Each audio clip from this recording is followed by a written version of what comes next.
Hello and welcome, ladies and gentlemen, to the season finale of the UKSimRacing GT3 League Season 11, as brought to you on the premier sim racing platform available only on PC, known as iRacing. And today marks round 9 of 9 as we sit here in Australia for the one and only Mount Panorama Raceway circuit. You will know and love it and refer to it as Bathurst. This legendary circuit, sat on top of what was originally known as Mount Wooloo, is a circuit like no other in terms of its complexity. 23 corners as separated over the course of the mountain and the lower reaches, and 2 extended straights which take our drivers from the lowest point of the circuit all the way up to and down from the mountain, and an absolutely eye-watering combination of corners and enclosed walls as our drivers drive from one side of the mountain to the other. It is a circuit which is all or nothing in terms of its approach, where as a driver you want to steer clear of the walls, steer clear of the danger, but play it too conservatively and you may find yourself in qualifying right at the back, and therefore you've got to fight your way all the way through the field, and that's a tough enough task as it is, given overtaking is so limited here.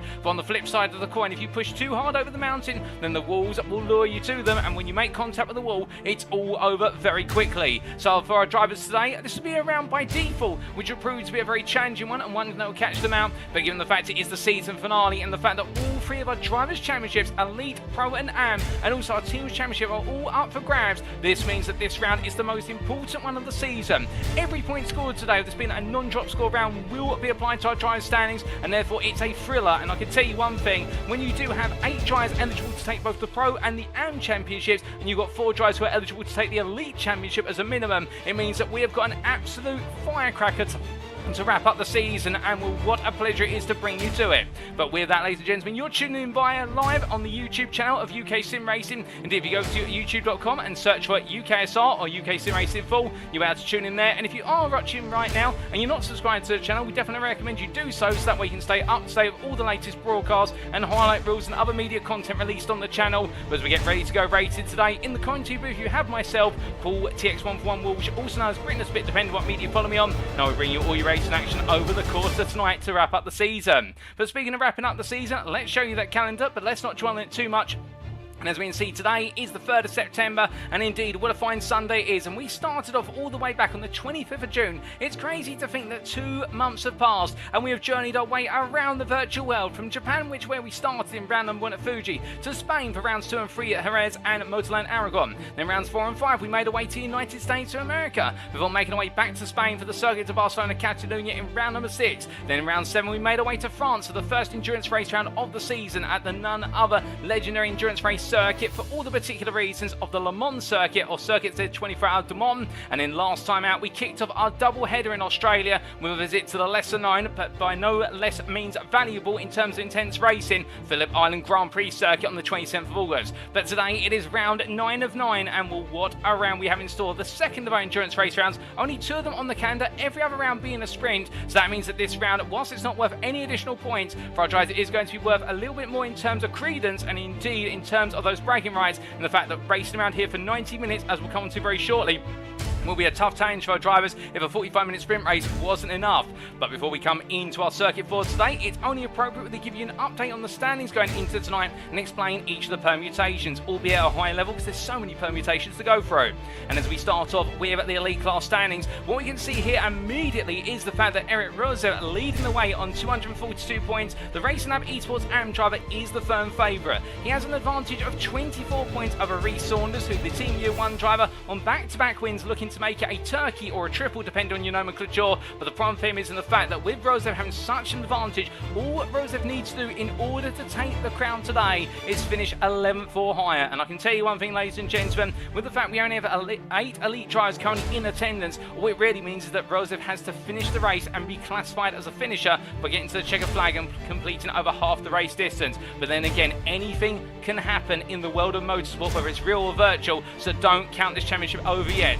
Meanwhile for Saunders, he's got to worry about the fact he's got Håkon Grebstad in P3 for Ignium Motorsport, who's only a further 3 points behind. And again, the Norwegian could have an opportunity to take the crown today, but as a minimum, given he's the defending elite champion from season 10, he'll want to finish the runner-up here to be able to say he finished behind the championship winner, and therefore he came close. And then in P4 we have Ryan Davis of TQ Simsport Kimmy. He's also in an outside chance, albeit he needs a perfect score today of total of 42 points in order to sweep the crown away from Røseth, and he needs Røseth not not to score a single point, and for his rivals as well to really struggle. But again, you never know what can happen. Indeed, you just need to look back to the 2007 Brazilian Grand Prix, I believe it was 2007, where Kimi Raikkonen from third place managed to take the championship in what is expected to be a Lewis Hamilton or 30 Fernando Alonso championship crown. And well, could David's probably pull off a surprise? Could he do a Raikkonen today? We'll have to wait and see. But then the rest of the standings do follow there, and Ryan Walker right now leading the charge for P5 there, but he does have the close-in competition of Ryan Moles from ProTech Motorsport. But then we come to the Pro Class standings, and as we can see here,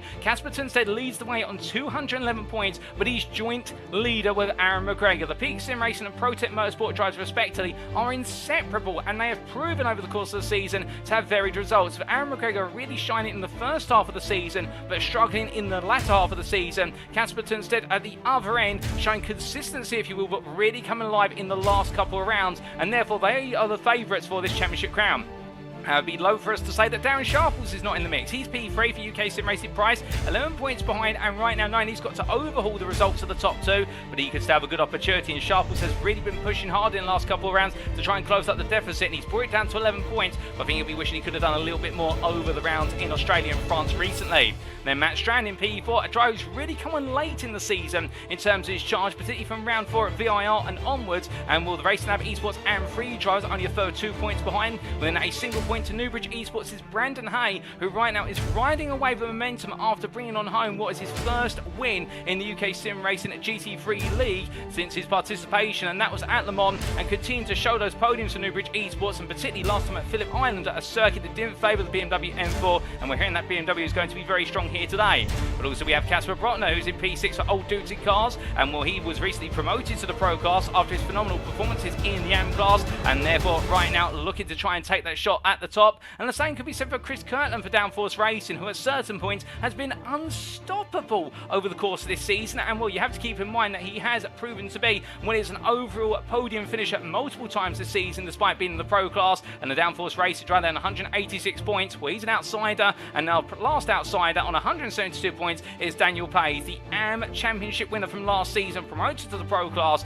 and goodness me, would it be a dream if we saw him take the championship crown today. And again, much like Davies in the Elite Class, he requires all of his rivals to have a dismal display tonight, but then again, you can never say never when it comes to championships. Now we have Alan Levin, Alexander Truman and McAllister who complete your top 10, albeit they're not battling for the championship crown, they're not in range of taking that crown away, but still they'll have an opportunity to battle for top 5 spots here, and we never know which way it can go, particularly for Alan Lever, given the fact he has shown so much performance, particularly at Le Mans in the Lamborghini Huracan GT3 Evo, and the UKSimRacing Price Drive eager to end on a high.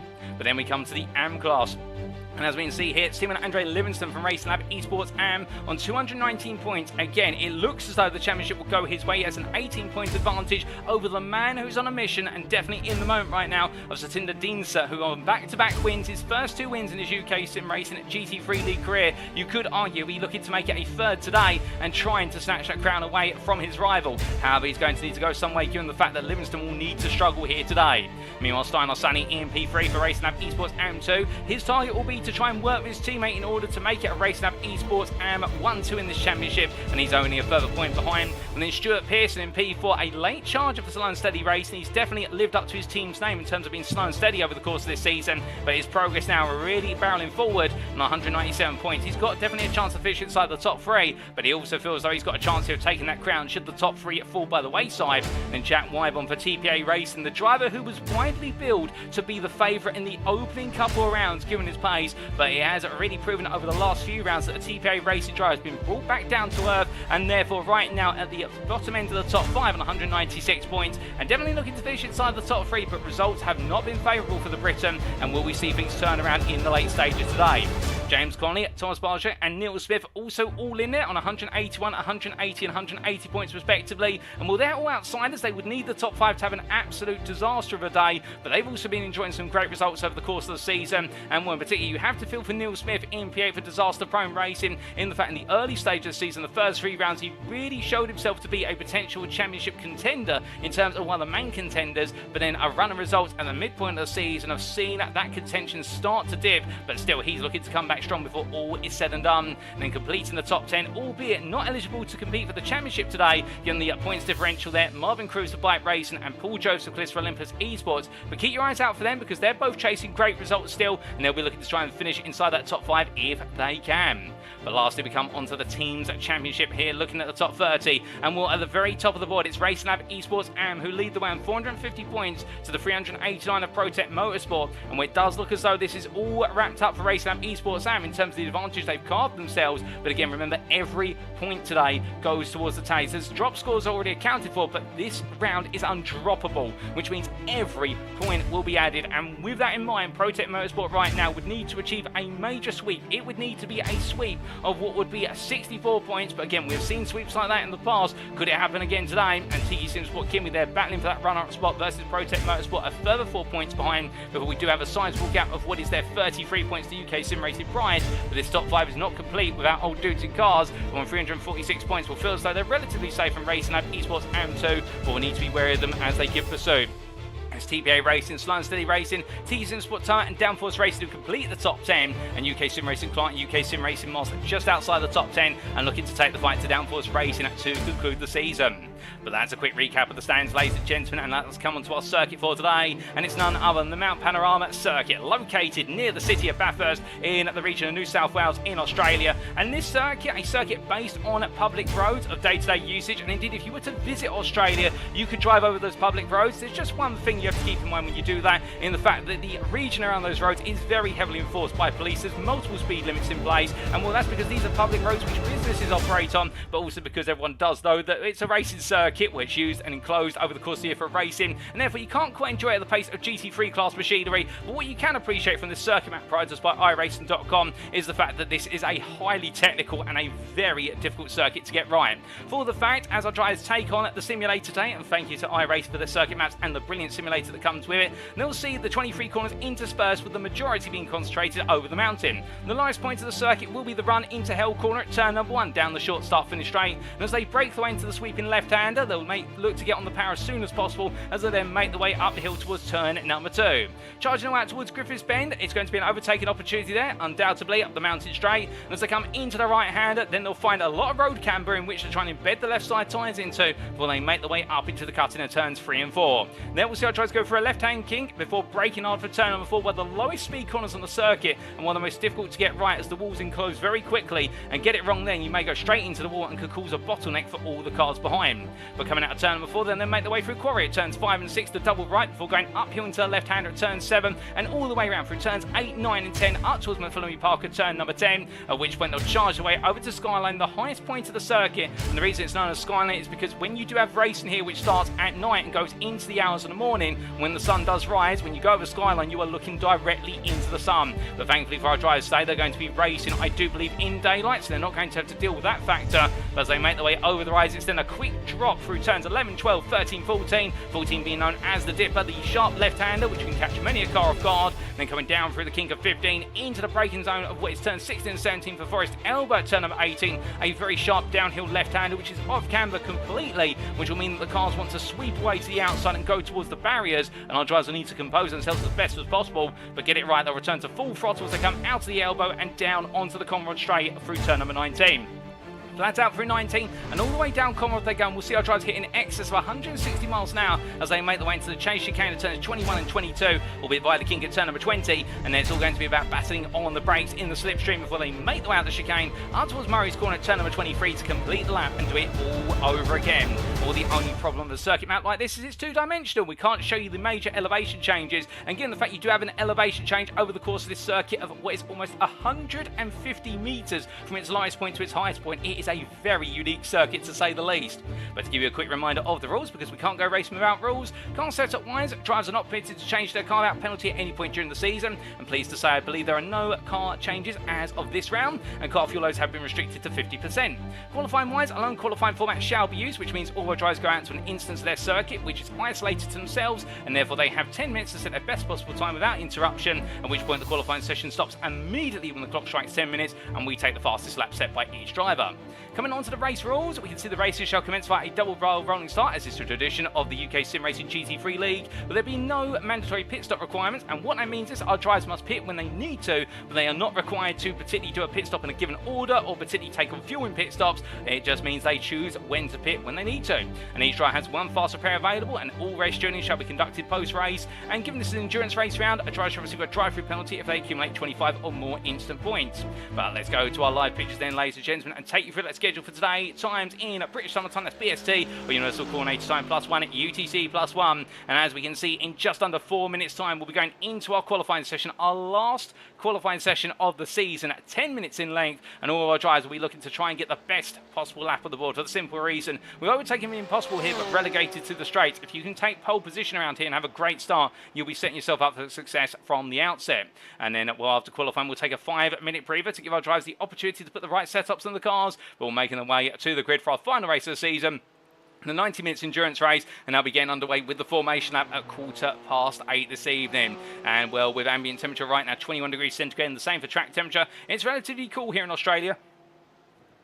And all of our drivers will be appreciating that coolness, there's no doubt about it. But talking to drivers will need to keep their cool today, as we do look to Ryan Mould and make his way through turns 6 and 7. We flows his way on up the hill, and we do say hello there to a good number of you in the YouTube chat, including Thomas Asphaug there, who says Røseth is fast here. Good bet that Røseth will be taking that win today. Well, you can currently see in the elite class, he is the fastest driver there in terms of those practice times on a 2:01.738. He's 1.5 tenths faster than Martin Tillim. And we also do say hello there to Anders Myra, who is cheering on Racing Lab. And I do apologise, Anders, if I have butchered your surname there. Feel free to correct me if needed. And then again, I can't go a single season of racing without butchering somebody's name at some point. But then again, it's the best way to do it, because you learn at the end of the day. And as we do say hello there too, Sean Crowley Swash in the YouTube chat, it says, watch the Kemmel GT race here yesterday. It was pretty clean. Will this UKSimRacing GT3 race be the same tonight? Well, fingers crossed it will be. Now, some of you may be wondering at this point, given the fact that the run over the mountain is incredibly tight, have we put in any special rules with regards to if there's an instant over the mountain? Well, the short answer is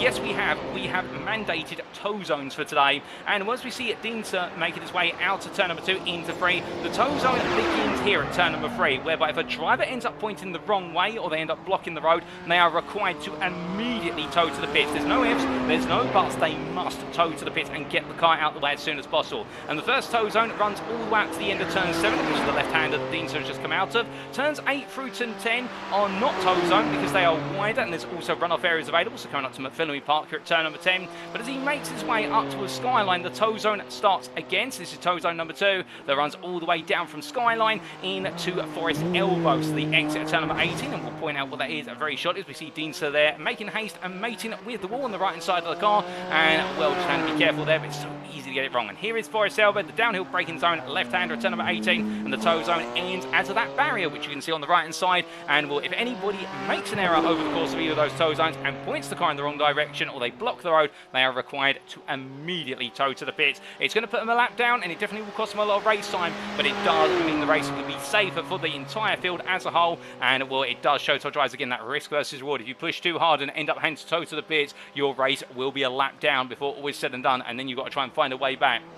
As the wide drivers get themselves set, we do say hello there to Newbridge Esports' Robbins in the YouTube chat, and he'll be cheering on this man, one of the stars of the season in terms of how he's come about, and the Briton from Newbridge Esports have Brandon Hay in the 96 BMW M4. Well, he's going for that Pro Championship today, and again, as we said earlier, he currently is not the favourite to take the Pro Championship, but he does have a chance should things go his way. And as he makes his way on down the Conrad Straight here, getting him all self-set and ready to go, and he'll be feeling as though that BMW will be strong here, given the altitude changes over the course of the lap, and also this thing has always been a monster on the straights. But the one driver we strongly suggest you keep your eyes on is this driver in the BMW M4 from Ignium Motorsport, the Norwegian. The number 1 is he's the defending elite champion of Håkon Grebstad, and the reason I say that is because this circuit and Grebstad are synonymous with one another in the fact that whenever he gets the opportunity to race here, whether it's a sprint race, an endurance race, an official iRacing endurance race, the man jumps at the opportunity to race here. And what I think Australia and particularly Mount Panorama are in his veins,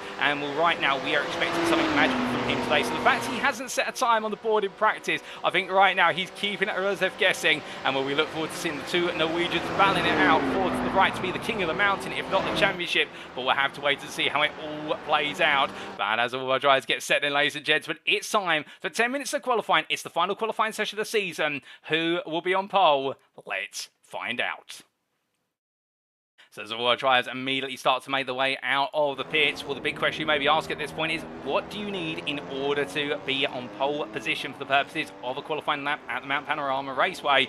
Well, the thing about this circuit is the fact you need to be complete as a driver, and the setup on your car needs to work to your advantages. In the fact that around here, it's just as much your confidence to get close to those walls over the mountain as it is your ability for the car to be fast. In fact, you can have an incredibly fast car. You can have a car that is set up for perfection around here in terms of how the dampers are set up, the suspension, the tyre pressures, you name it. But if you haven't got that feel for how wide your car is and how much space you can use from corner to corner around here, it's all worth nothing. So you need a car that is stable over the mountain, but you also need it to have some straight line speed on the run up to the mountain and away from up the mountain, straight and down Conrod. And also then, as a driver, you need to be able to run as close to those walls as possible. You need to be millimetres away from those walls when you're pushing. You see Saunders right now playing it quite conservatively in the Team Year 1 BMW M4, and understandably so. This is an out lap. He's trying to warm up, and also keeping in mind with the qualifying laps around here being in the region of 2 minutes, it does mean you only really effectively get 4 to 3 laps on the board here if you get it right in qualifying. But if you make a mistake, you lose an entire lap immediately. And suddenly those 3 to 4 laps become 2 to 3, becomes 1 to 2, and then you're out of laps before you know it, and you're starting from the back of the field. And remember, in this series, we do not separate the field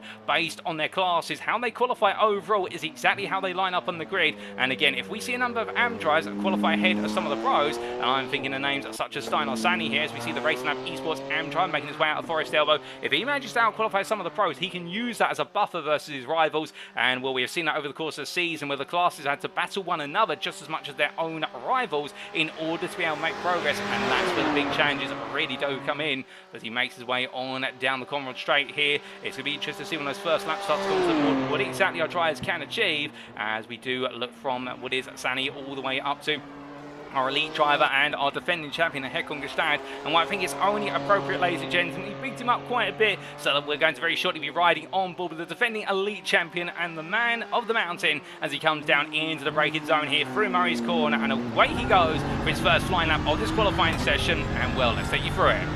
So he makes his way up towards turn number 1 into Hell Corner, looking over to try and side for his brake marker, and braking at 70 metres from corner exit, and corner apex I should say, second gear, and powers his way out early on the throttle there as he uses the preload differential to push the car around the corner, and now up the gearbox immediately here, maximising the revs as much as possible because it's an uphill straight, and you can see they're pushing into 5th gear, over the rise now down into 5th. He won't reach 6th gear this time, and as he looks over to his left hand side, he'll be braking at the 50-metre board all the way down the gearbox to 3rd gear, trail braking in and then back on the throttle immediately as he makes his way out of 2 and up towards turns 3 and 4 at the cut-in.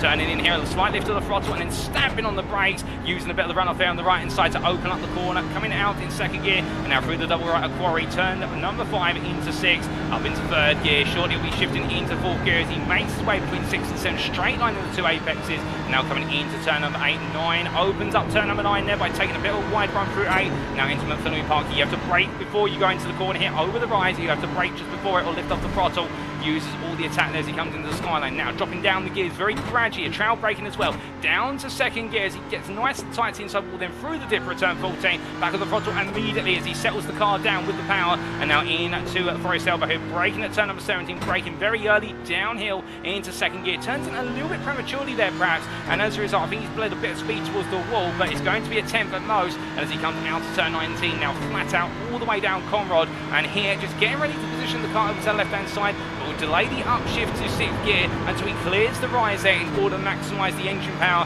as he comes into the right hand and open up the car as much as possible on the left hand side and gently turn it in, keep the car to the right and slam on the brakes here for the 100-metre board down to 2nd gear, goes a little bit deep there. I think the tyre's not quite fully warm, but he manages to bring it together nicely and heads up towards turn number 23 into Murray's Corner to complete lap, looks over to his right hand side for his brake marker, braking about 70 metres from corner apex down to 2nd gear, late apex once again, runs a little bit deep there, but catches it just in time. And that is a lap of Mount Panorama Raceway, brought to you by Håkon Grebstad. And well, it is a 202.50 fray. It's not a perfect lap there compared to Erik Røseth, but still a fast lap. And I think we all do appreciate just how hard he was pushing there. And now he's going to push even harder on his second lap, as he makes his way up the hill towards turn number 2, as he heads on through here. Right now, some initial times coming on the board, and well, in the pro class, it's Aaron McGregor right now who's looking very fast, and the ProTech Motorsport Ferrari driver here, really knowing that today he can't afford to be reeled into the pack again after what we have really seen a mixed season from the Ferrari driver, in the fact the opening 2 rounds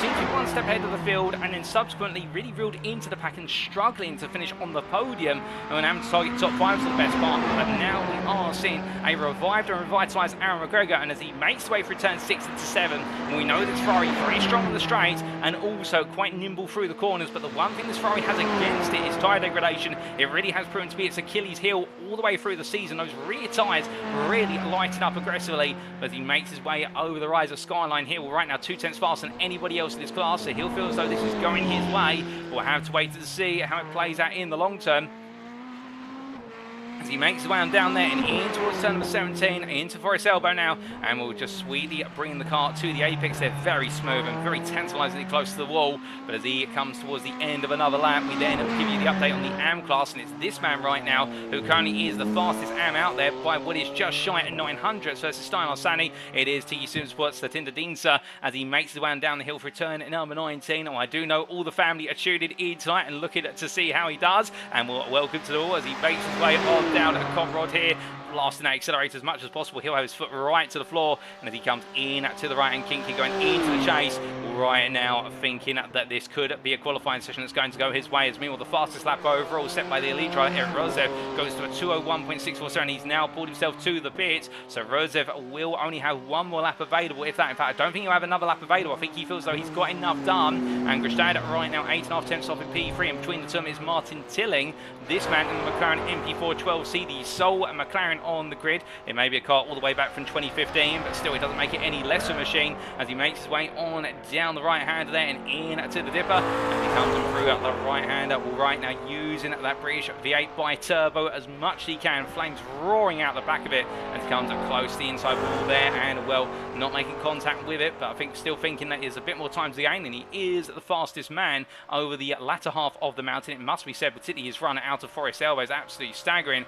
but he's on a warm-up lap here and getting ready to go for another one. He'll just be able to squeeze it in. In terms of surprises here, well, we've got quite a few elite drivers who've yet to put a time on the board, including Joe Newman, Nathan Scott and Ryan Walker, and also Alex Hill and Peter Cox, who yet to get laps on the board. So we are just keeping our eyes out for what's happening there with regards to them. But as our drivers are charged away on around right now, we also do look to Simon Hartley, one of our lower place drivers overall and in the AM class here, and right now P10 in the AM class. And I think it's being as though right now he's got a bit more time out there. He goes quite deep to the cut in, but just about brings it to a late apex. You've got to be careful there at turn number 4. If you go too deep and you're in a low gear, what it can actually do with the depression in the road towards the inside wall, it can actually cause the rear right tyre of the car to become overloaded, and when you try to get the power down, it just causes the rear of the car to kick out and you go around onto the inside wall. But it's very easy to get it wrong there as he makes his way now over towards Skyline, and not quite using all the width of the road they're coming from at Filamy Park, but to be fair, it all comes down to how confident you are, and still this is going to be quite a fast lap from Simon Hartley. He is improving compared to his previous best, as we do have a couple more laps coming through, including Peter Cox here, as he makes his way down towards the final corner. And what's it going to be for Peter Cox? He heads to the line. We're going into the braking zone here for the elite class driver in the Porsche 992, which has been the car to beat for most of the season. And as he crosses the line, it is going to be, well, I believe no time on the board there from Peter Cox, so that will be his qualifying session complete, and well, it will be a start from the back there, or towards the back from the elite driver, as meanwhile Casper Tunstead, one of the two big names in the pro class right now on his final qualifying lap, and this lap has been a significant improvement in the first half of the lap as he comes down into the braking zone. But how can the UKSimRacing driver complete the lap? Can he find a way to get close? He's currently P8 Pro, P19 overall, and he heads across line, he moves to P4 down at 203.504. It's 6.5 tenths off of McGregor, but McGregor really striking hard from the outset. And, well, here's a name that we never forget in the Pro class, and that's Mark Johnson for UKSimRacing as he makes his way up the rise and into McPhillamy right now. I don't think he's got enough time to complete this lap, but he'll be starting P5 in Pro provisionally in the Mercedes AMG Evo, a car that has really struggled all season, and, well, that is articulating the fact he is the only Mercedes here today, but still he's stuck with it all season, tried to get the most out of the car. But meanwhile, as he heads towards the second half of the lap, which I don't think he's going to get in time, we look to Rhys Saunders. He makes his way on down towards what will be the chase here. He has got 30 seconds, if that, in fact 25 and counting here. I think he may just get this in time, albeit this lap right now not really improving the first half. He's currently P3. He is 2/10 off a Tillings time, which would essentially put him on the front row of the grid next to Røseth. But as he comes through the final corner, I think he'll be the last try to get a lap in here. Gets a little bit of oversteer on corner exit. He will squeeze this lap in, but will it be enough to put him on the front row of the grid? No, it's not. So he starts P3 at best, but that is qualifying complete, ladies and gentlemen. It's Røseth on Elite Pole, McGregor on Pro Pole, and Sani on Am Pole. And, well, with that, it's now time for the warm-up period. We've got 5 minutes and definitely a qualifying session. Well, I think the established names in their respective classes, for the most part, have proven to be the fastest drivers out there, and, well, in the elite class, it has been Erik Røseth who has absolutely delivered when it's been most important in the pro class, and McGregor demonstrating his one-lap pace potential and putting it on pole. And then in the AM class, well, in the end, Sani just being able to find a way to creep ahead of what is his rivals of Livingston and Dinsa. So it is looking as though it's all heating up in that AM class in particular.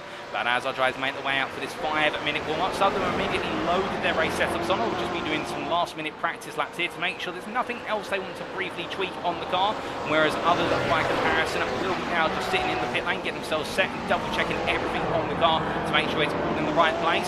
Whilst they do that, we'd just like to give you a quick reminder, ladies and gentlemen, that if you're sat there right now thinking, well, this is the season finale of season 11 of the GT3 League, what's coming after today? Well, there will be more about that on the broadcast come the end of today's broadcast. We strongly recommend, when the post-round interviews have concluded and we've announced who the championship winners are provisionally, stick around, don't go anywhere, because we have got a lot to reveal at the end of today's broadcast in terms of what's upcoming in the run to Christmas. But also, what we'd like to just take a moment to say is that if you have been tuning in for some time, or perhaps you've been tuning in for the first time today, and if you've ever wondered how you can be a supporter of UKSimRacing beyond subscribing to the YouTube channel and liking the content, well, did you know there's a quick and easy way to support UKSimRacing via our affiliates? For UKSimRacing is affiliated with multiple sim racing and real-world motorsport companies, including Swilly Media, Sim Racing Coaching, Race Anywhere, and Demon Tweets. And if you do head to our website, that's uksimracing.co.uk today, as appears on screen there, and there is a link to our Discord in the top right corner. Now, why would you want to be part of our Discord? Well, firstly, if you ever want to be on the grid in a UKSimRacing event, whether it's a league, a one-off special, or anywhere in between,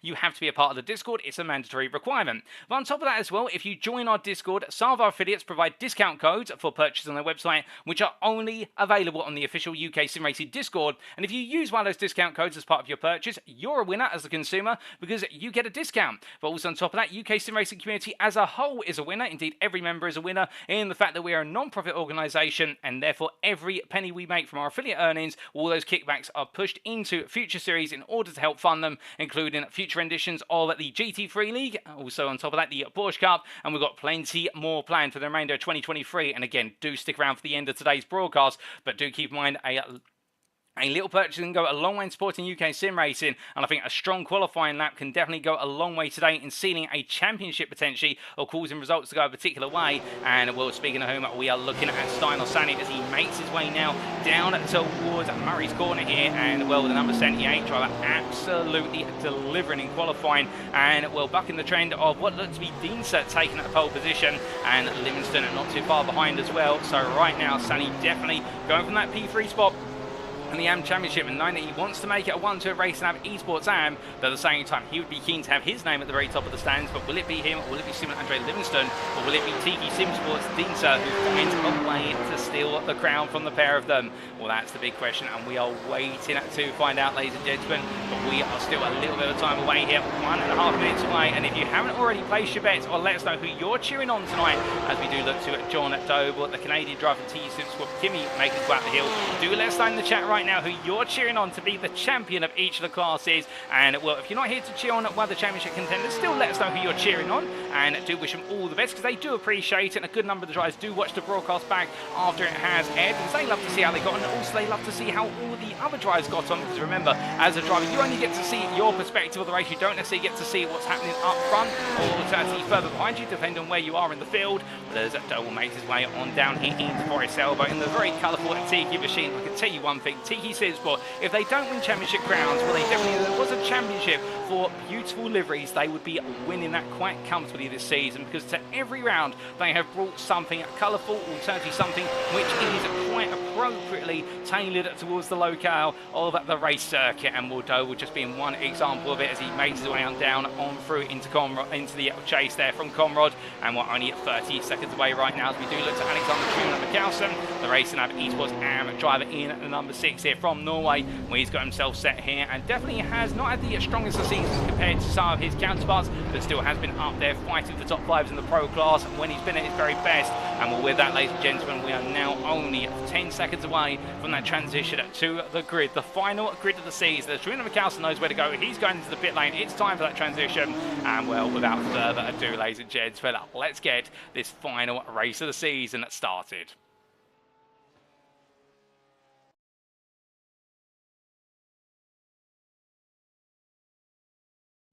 So as our drivers make their way to the grid, this is how they line up for the round 9 endurance finale. As we can see, Erik Røseth takes pole position for Racing Lab Esports AM by 4.5 tenths over Tiki SimSport Kimmy's Martin Tillin. Behind the two elite drivers there, it's the fellow elite of Rhys Saunders, the Team Year 1, and Ignition Motorsport's Håkon Grebstad, with Ryan Moles P5 starting off the third row for ProTech Motorsport. And he's joined on that row by the pro pole sitter in the form of Aaron McGregor. Congratulations to him on taking pro pole. Now on row number 4, it's Chris Constable for UKSimRacing Moss, only a further 2 tenths behind the second place pro driver on the grid, ahead of Tiki SimSport's Alex Hill. Then completing the top 10 is Brandon Hay for Newbridge Esports, followed up by your AM pole sitter Steiner Sani for Racing Lab Esports AM2. And outside the top 10 on row number 6, it's Casper Tunstead for Peak Sim Racing and Simon Andre Livingston from Racing Lab Esports AM. And then on row number 7, we have the parent of Satinder Deensa for Tiki SimSport Tara and Mark Johnson for UKSimRacing Clark, with Casper Brotner for Old Dudes in Cars at line-up P15, joined there in P16 by Daniel Pace for Old Dudes in Cars, the two teammates together on the grid once again. Marvin Cruz starts P17 for Bite Racing, joined by Alexander Tremino Mikkelsen for Racing Lab Esports AM. And then completing your top 20 is Darren Sharples for UKSimRacing Price and UKSimRacing Moss's James Conley. And then on row number 11, it's Lawrence March, who starts P21 for Downforce Racing, and Jack Wyborn for TPA Racing. And then on row number 12, it's Stuart Pearson for Slow Steady Racing, who is joined by Tiki SimSport Kimmy's John Doble. On row at number 13, it's Simon Hartley for Tiki SimSport Tara and the privateer as Thomas Barjuk, with Kerry Kokorin starting P27 for Downforce Racing, joined there by Ryan Walker for Satellite Racing. Row 15 goes to Nathan Scott for Empire Motorsport and his teammate Joe Newman. And then on the final complete row 16, it's UKSimRacing Clark's Peter Cox and Bevan Thompson, the privateer. And starting last but not least, it's Paul Joseph Bliss for Olympus Esports P33. But the field is set, ladies and gentlemen, and they're making their way now down towards the final corner. It's Erik Røseth to take us away. And well, very shortly, it's 90 minutes of racing here at the mountain. Who's going to be our champions come the end of it? Let's find out.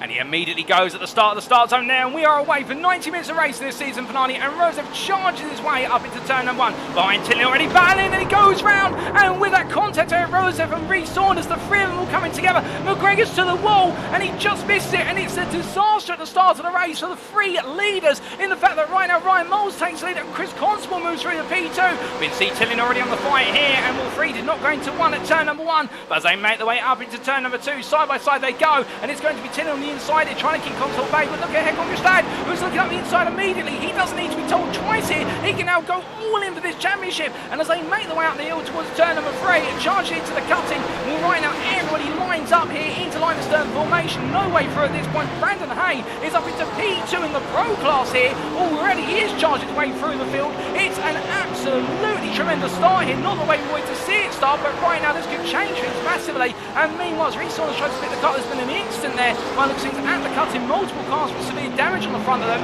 Nathan Scott a little bit further behind. We've got Marvin Cruz in front of Saunders. So we're going to have to take a look back at some of these incidents, but definitely a very treacherous start to this race. And meanwhile, whilst this playing out, Martin Tillings have gone down. We've got a car running wide there, going into Dipper, and well, cold tyres. I think they've got it very, very wrong. I'm not quite sure who that was. They're going quite slowly. I think that's Chris Constable who's got it wrong in the Pro class. We've got a lot to dissect in the early stage of this race. And meanwhile, in the AM class, they make their way down to Forest Elbow for the first time of asking. Starting off Sunny Stills, that's Tilling around. Tilling's gone round at Forest Elbow. So after what's a very fast and aggressive start for the TE Sim Sport driver, and well, it's all got very, very wrong. And meanwhile, while Sally's holding on ahead of Steve Andre Livingston, Chris Constable here trying to fight his way past Alex Hill for what is P5 overall. It's not in class, given the fact the Pro driver makes his way at the inside of the Elite driver. But right now, Chris Constable, I don't know what he's been told since the start of this race, but I think right now his goal is to get to the front of the field as soon as possible. But as they make their way through at the chase chicane and down towards turn number 23, further back, Nathan Scott looking for a potential move in Rhys Saunders, but more so that right now Saunders up the inside of Casper Bronner's, the old dudes in cars Porsche, definitely has got some significant damage on the front of it as they make their way up towards what will be a turn 23. In fact, damage at the front and the rear as they come down to the braking zone. Aaron McGregor here looking up the inside of Marvin Cruz, trying to recover some ground, but this is definitely not the way the Scottish men expected it to start. Instead, right now he's having to recover, and he's got to do this fast here, given the fact that right now the field is starting to open up already. So after one of the bit laps of racing, it is Ryan Moles who leads this race by what is at 1.5 seconds over Erik Røseth P2. It's then your pro leader Brandon Hay at P3, ahead of Casper Tunstead, Chris Constable P4, P5, and that's your top three of the pro class there in a single camera shot effectively. You then have Alex Hill P6, ahead of your AM leader Steiner Sally P7, Mark Johnson P8, Daniel Page P9, Nick James Conley P10, and Jack Wyborn P11 at best of rest right now as they all make their way up into the cutting for the second time of asking. And well, we've got a number of drivers in the pit lane having repair work done to the cars, and also given the fact they've had to be towed to the pits, that will delay the time. And well, as we try to understand what's gone wrong, we've got retirement for Martin Tinner already, we've got retirement for Tim Dedinsa, so it's gone very wrong for the AM driver. He's out of contention now for taking that AM Championship crown today by looks things, which is very unfortunate early on. But what exactly happened with regards to those instances is a big question. Well, without further ado, we have got some replays coming up for you, and well, we are going to take a look back in particular at what was that green flag start and how it all kicked off in a very dramatic fashion. And here is the replay. We got underway, there was an incident already coming down into the final corner for multiple drivers. We'll hold the phone there, ladies and gents, with the fact multiple drivers coming together into turn number 1. So before they even went racing, it all went horrifically wrong. And well, we try and get a better replay of that if we can. But then the big question is, what exactly happened to Erik Røseth at the start of the race? Well, we can see him there sideways with Rhys Saunders. We take a look back at that green flag start here, and in particular we looked at some of the extended camera shots that he made his way across the line. So as they went green flag race, and what you're going to see is Saunders and Tilling battling hard behind him onto the brakes they went. And once they did, Tilling in the insider versus Saunders, I'm not quite sure, that camera angle not flattering for either of them, but McGregor had to take evasive action in order to avoid being caught up with that. Can we get a replay from McGregor's perspective, I think is the question. With that we can, and here's the race start from McGregor's perspective. Now watch Saunders on the left side of your picture in front. McGregor gets a phenomenal start here, he almost jumps Grebstad, but has to back off. Now as they came into the braking zone, it looks as though there, Tilling and Saunders both competed for the same space. Tilling almost coming across slightly from that camera angle, but it's quite far back, and McGregor doing his best to avoid being collected with it, and he does phenomenally so. But as they rejoin the exit curve there, and thankfully nobody clips him, but we take a look back at that start once again from the blimp camera, ladies and gentlemen. Well, perhaps not the blimp camera, it's a bit too far away. But we do have a chopper that was in place, and well, in terms of what happened here, again, we're looking from above. McGregor as the helicopter followed them into turn number 1, and we're onto the brakes they went, and well, I think they're just coming across Saunders a little bit. Again, that's for the stewards to decide, not us to decide. But then further back for our drivers, it all went absolutely horrifically wrong at the very start. And well, we take a look back to the live racing pitches now, ladies and gentlemen. We don't want to spend too long in replays, but we'll try and get a look back at some of the incidents that also happened on lap number 1 in short order, particularly what happened into the cutting and also the dipper. But meanwhile, speaking of incidents, that's Mark Johnson who we rejoin on the live pitch, the UKSimRacing Clark driver to the tyre barrier at Mafilamy, and that is going to be a tow to the pits, and that's Lou has lost a lot of parts of that car. But meanwhile, as we look on lap number 3, It looks so here. Brandon Hay right now, the Newbridge Esports leader of the Pro class. Right now he is 2 seconds clear of Casper Tunstead as he makes his way on down Conrad once again, and Tunstead falling away a little bit here. And keep in mind that Brandon Hay right now really the outside in this. If things finish as they currently stand, Casper Tunstead will be your Pro champion for this season, given the fact he is joint leader with Aaron McGregor, and well, Hay is going to have to overhaul a lot more points versus Tunstead. It's going to be the best part of what will be 13 points, if my memory serves me correctly, that he'll need to beat Tunstead by. But to be fair for him, all he can do is do his best and see how it goes. I mean, well, Tunstead's just got to stay behind him, but he's got the ground pressure of Chris Constable, and Constable definitely right now all in here as they make the way on through Murray Corner and looking to try and go on the offensive. As they charge away up towards turn number 1, we do say hello to a couple more of you in there in the YouTube chat, including Tim Cox Media and a well-established name at Apex Racing, of course, and one of the senior commentators out, I do believe, and broadcasters. We also say hello to Jonathan Hitchin and also to Ulven, and I do believe that's everyone who's new in the chat who's put a message in. And don't be shy, feel free to say hi if you're tuning in right now, and you've got the faculty to be able to do so. But definitely not the way we expected this race to start, but right now everything's starting to calm down as we continue to look at Tunstead versus Constable, and well, Tunstead right now just holding that gap comfortable, but Brandon Hay is still pulling away slightly here as he makes his way up through the corners. But as they do, meanwhile looking a bit further back, Aaron McGregor there around the outside of Bevan Thompson. I think Thompson almost backed it off through the corner there to let McGregor go, respect to the fact that McGregor is going to be in a different class of pace here in the Pro class. If so, he doesn't have to do that, but Bevan Thompson, I think, trying to place his bets on who he can fight versus who it's not worth fighting. And as he makes his way up the hill, well, right now the Scotsman here up to P6 already, but knowing he's got to beat Tunstead in order to take that crown today, or at least he has got to finish one place behind Tunstead and take the fastest lap in this race to get the bonus point, as well as the bonus point from qualifying, which is already his, and then it will be on win count back, which McGregor will win if my memory is correct. But as he makes his way over the hill and charging on down right now, he's tucked up behind Nathan Scott here, the Empire Motorsport BMW M4, which did start from quite a way down there. It did start from the back of what was the top 20, and as he makes his way into the braking zone here, well, McGregor very close, but not quite able to find a way on through. And as they make the way out of Forest Elbow there, right now he does look at over these two. It is going to be McGregor who's in the tow here. He's going to have all the overspeed he desires, but will he be able to get it here? The Ferrari very fast in the tow. Well, he's getting close to that BMW as well, very fast under his own volition. So both cars here, straight line monsters in their own right, but McGregor's going to be on the inside into the right-hand turn. And as they come down into the cut there, where it looks like McGregor gets it done, and Scott does not fight it too hard, respecting the fact at the end of the day they're both running their own races, and it's not worth it in opposite classes. But as McGregor gains another overall place, well, we do look to those overall standings here, ladies and gentlemen, after what is the first few laps turn, and we show you the biggest gainers and the biggest losers of them all. And well, you can see there in terms of the biggest gainer, well, right now it is Bevan Thompson, who's gained 15 places since the start of this race, having started all the way down P32, practically right at the back of the field. Meanwhile, the biggest loser, apart from those who've been in the pit lane, well, in fact, he did fall a long way down, is this man, Erik Røseth, right now. As we see the Racing Lab Esports out, Porsche 902, still pushing on here. And keep in mind, he just needs to finish this race, and he will be your elite champion, but this is not the way he'll want to end the season in a race whereby it has been a difficult start already. He'll want to end this by winning it, or at least being on the podium. But still, as he makes way through turn number 2, he just has to keep in mind the goal at the end of the day is get that car to the checker flag. And if he does so and completes over half the race distance, he is champion no matter what. As he comes through turn at number 4, tucked up behind Nathan Scott, and we ride on board here with Erik Røseth as he looks to try and go on the offensive. And this will give you an idea of just exactly how close they can get to one another as they make the way over the mountain, in the fact that really there's no overtaking opportunity around here unless your rider in front makes the mistake and you're brave enough to go too wide.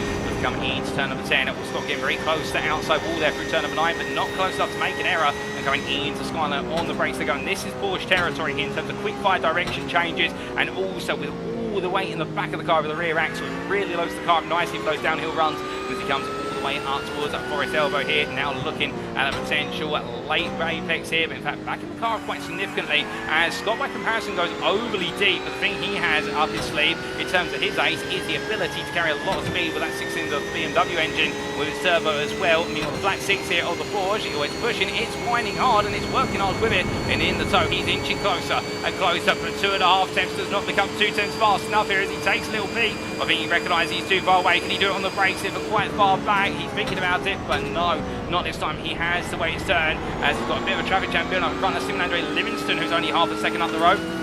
as they make the way off of turn 22 and into turn 23. Røseth looking up the inside here, thinks that it goes all in on the brakes. It's a bold move, but Røseth comes from through and takes P5 in the elite class, P15 overall, as he gains another position back after the difficulties at the start, as he makes his way onto lap number 6. And meanwhile, we have had a change of position further up the order as well, and Chris Constable has found his way past Casper Tunstead for P2 in the Pro class and what is P4 overall. And here's the replay of how it happened. They made the way out for his elbow. This was on lap number 5, just completed side by side. They went down with Tunstead going overly deep for his elbow, and the drag race of the Porsches here. So this could give us an insight into who set the car up for straight line speed. And I think Constable here has given himself a little bit less rear wing, because you'll notice they're just very gradually pulling forward, but then it was Tunstead tucking back into the toe, just out inching the Peak Sim Racing machine. And I think Constable either is running the same wing, and therefore it just speaks to the fact that he didn't make a mistake at the corner, or he might be just running one click less, but it is very close between the two of them as they made the way up, and Chris Constable getting the move done there into the chicane, and Tunstead not contesting it too hard there, respect to the fact that place was going to go. As they make the way on lap number 6 and over the mountain once again. We do say hello to Exam there in the YouTube chat, and well, as we do look to our drivers here on the live pictures, things now starting to move more into a strategic mindset for our drivers here at this point, in the fact that they have completed 12 minutes of racing around the Mount Panorama Raceway circuit, and in those opening 10 minutes we've definitely seen some very bold moments. We've also seen some moments which I think the stewards right now will be thinking about going into the end of today. Keep in mind that all steering is done at post round, it's not done live. And as they make the way on down the back straight here, down Conrad Will, Alexander Schroeder McGowson, he'll be worried about the fact that he's got a very fast charging Aaron McGregor closing up, and that Ferrari once again looking to pick up another victim.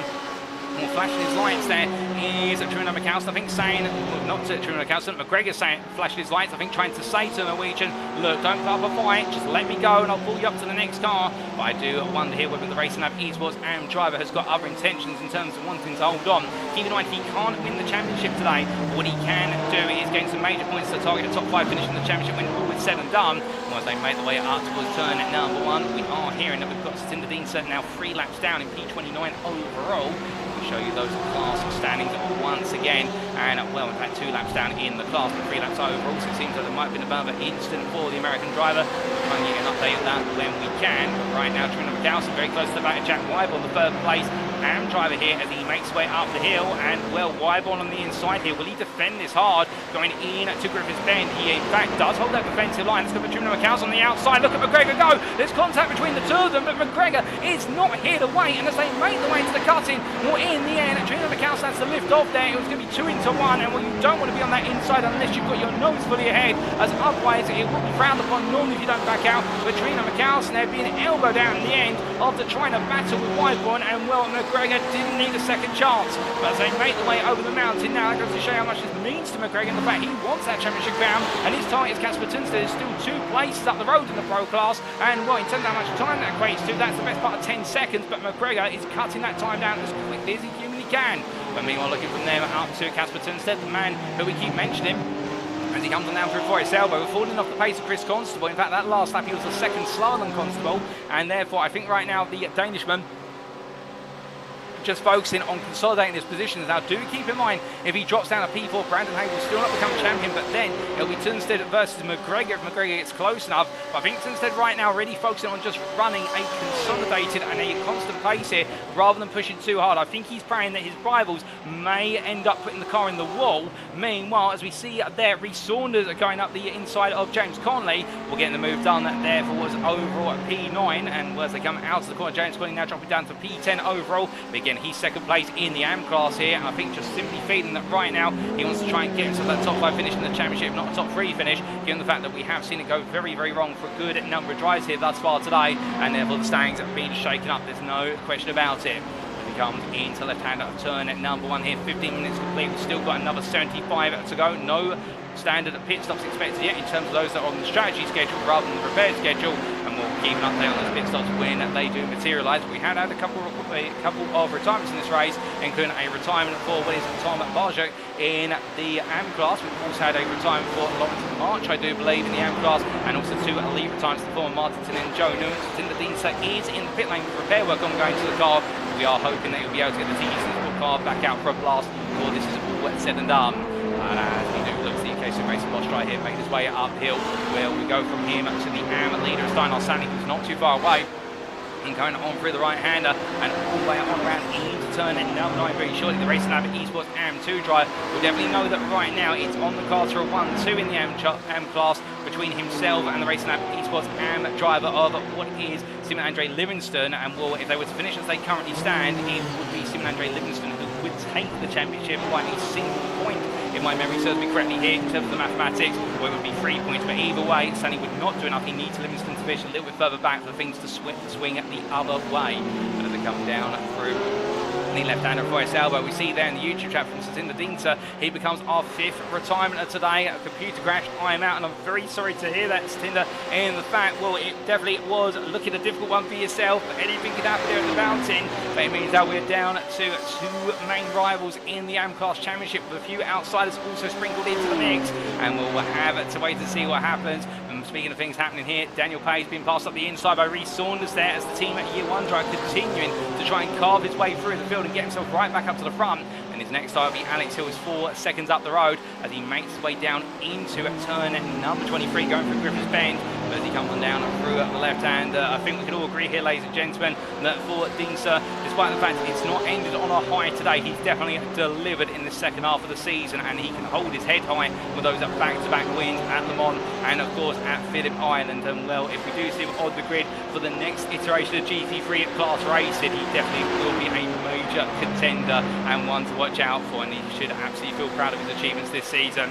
But as we do look to Saunders that make his way now after Steinar Sani just in front, a bit further back we do have Erik Røseth here looking to make a move on Aaron McGregor. McGregor playing the smart card here, which is I don't need to find a lead driver, let him go immediately. So McGregor here really right now hoping that Røseth, who was the fastest driver in qualifying, will pull him up to what will be his next target, James Conley, and then pro driver Daniel Bays, who will be the driver he'll be most concerned about. But as they head on through this lap number 9, right now there is quite a way to go, and Will McGregor is 6 seconds off of Daniel Pace, and Will Pace his pace is not quite as strong as McGregor's, but the key point being that right now is the fact that McGregor has got a lot of time to catch up on, and those laps are long, and also he's got a car that's quite significantly damaged, so therefore he's got to pace himself with this. But meanwhile, looking back to Nathan Scott, he chases after some more overall positions. His next target is Alexander Trina McGowson as he flows on down through the dip out of Skyline. Comes in to the dip here, we'll have to back the car. He's got Satellite Racing's Ryan Walker not too far behind, as we do see there the wonderful white, red and Mova blue machine making its way on down into the braking zone here. Trying to walk through the left-hander right now. Well, the Scotsman trying to look for an opportunity, as we see Scott there almost grazing the wall and taking on his right-hand wind mirror with it, but not quite doing so as they head on down the common straight here in the toe. And everybody right now jostling a little bit here in order to try and break the toe, and in particular you see Jack Wyborn not keen with the fact that he does have multiple cars right now siphoning the toe off of him, as it's going to be Trina McCallis on the outside here, going into the right-hand cut, and onto the brakes he goes. And meanwhile, it's going to be a 2-for-1 pass there from Nathan Scott as he looks up the inside of Jack Wyborn, but couldn't quite find it in the end. But to come out the corner, Scott goes a bit deep and has to catch the car back together, and Trina McCallis almost there to look for a return move in to Murray's Bend. Can't quite find him, instead waits his turn. But meanwhile, a bit further back, we've got Peter Cox here looking up the inside of Paul Joseph Cliss to gain overall position P20, and well, he makes the move there, and I think Cliss just simply letting it go and recognising that there's a bit more in terms of the race ahead of him for both of the drivers, and therefore he doesn't need to fight with him. As they charge away down towards the final corner as well to come to the end of their 9th lap of this circuit under race conditions. Meanwhile, we look back to what is your pro leader here of Brandon Hay, and well, he's leading, but he's not comfortably leading right now, as we jump on board from the rear of the BMW M4 from Newbridge Esports, and we get a faceful of where's the Porsche 992 from UKSimRacing in the form of Chris Constable. And what we talked about earlier, in fact, that Constable has been looking absolutely phenomenal in terms of pace so far, and right now Constable right there ready to go. And as they make their way through turn number 10, coming through the left-hander here, it does look as though Constable right now falling back to a degree, but again I think this will be a tactical fallback in terms of he won't want to be too close to that dirty air initially as he comes over Skyline, because then he can start to close up more aggressively in the run out of dipper and into Forest Elbow, and that is where the BMW relies on being able to break away from the Porsche, is coming out of this corner and being able to get the power down, and will in return Constable wants to be as close as possible out of this corner, but 6.5 tenths of separation that time around, and now the BMW starts to open up the throttle, it will feel as though that BMW is going to get further away. In fact, you can see how Constable's in fact losing time despite being in the tow. He's too far back to start gaining here, so in fact it will be Tahei who just gradually starts to step away as they make the way on down into chicane. But from then we look back to Steinar Sani, who right now in the lead of the AM class. Well, he's got a bit of a threat emerging from behind because there's a UKSimRacing Ferrari in the form of James Conley looking around the outside. Sani defends the middle of the road, and Conley very eager to push up through here as Daniel Pays right now. Not quite on the pace of these two AM drivers. I think for Sani, he finds himself between a rock and a hard place, which is he's got the rock of what is Pays in front, but he's also got the hard choices, mate, in terms of battling Conley behind as they come through a left-hander. Murray's now the question is, can Erik Røseth, who's coming up behind the elite Racing Lab Esports AM driver, interfere in this battle and try and help his teammates out, albeit he'll have to do it in a way where he's looking for an overtake of Conley. He can't just simply charge in there and get in the way, if you see where we're coming from here. But in fact, it could be a bit of a tactical team manoeuvre. If Røseth can make a move on Conley, and he buys Sani a little bit more time and can act as a rear guard for a brief period of time, perhaps for a lap, to give Sani an opportunity to try and cut his way past Pays here. So they've got to play it smart, but again at the same time, Conley will be conscious of the fact that right now he does have a Racing Lab Esports AM driver immediately behind him, and I think ready to pull the trigger on a potential move. Sani almost makes hasty exit ball there. What it is, coming out the right hand of Griffith's Bend, but just about brings the car back together as he makes his way now through the cutting. But these guys incredibly close. We ride on board here with the Racing Lab Esports AM driver Røseth, and well, when you've got 4 cars within a second of one another, nose to tail, well, right now this is what it looks like when you're at the back of the train as he makes his way over the mountain, and it's absolutely incredible for us in the spectator position here.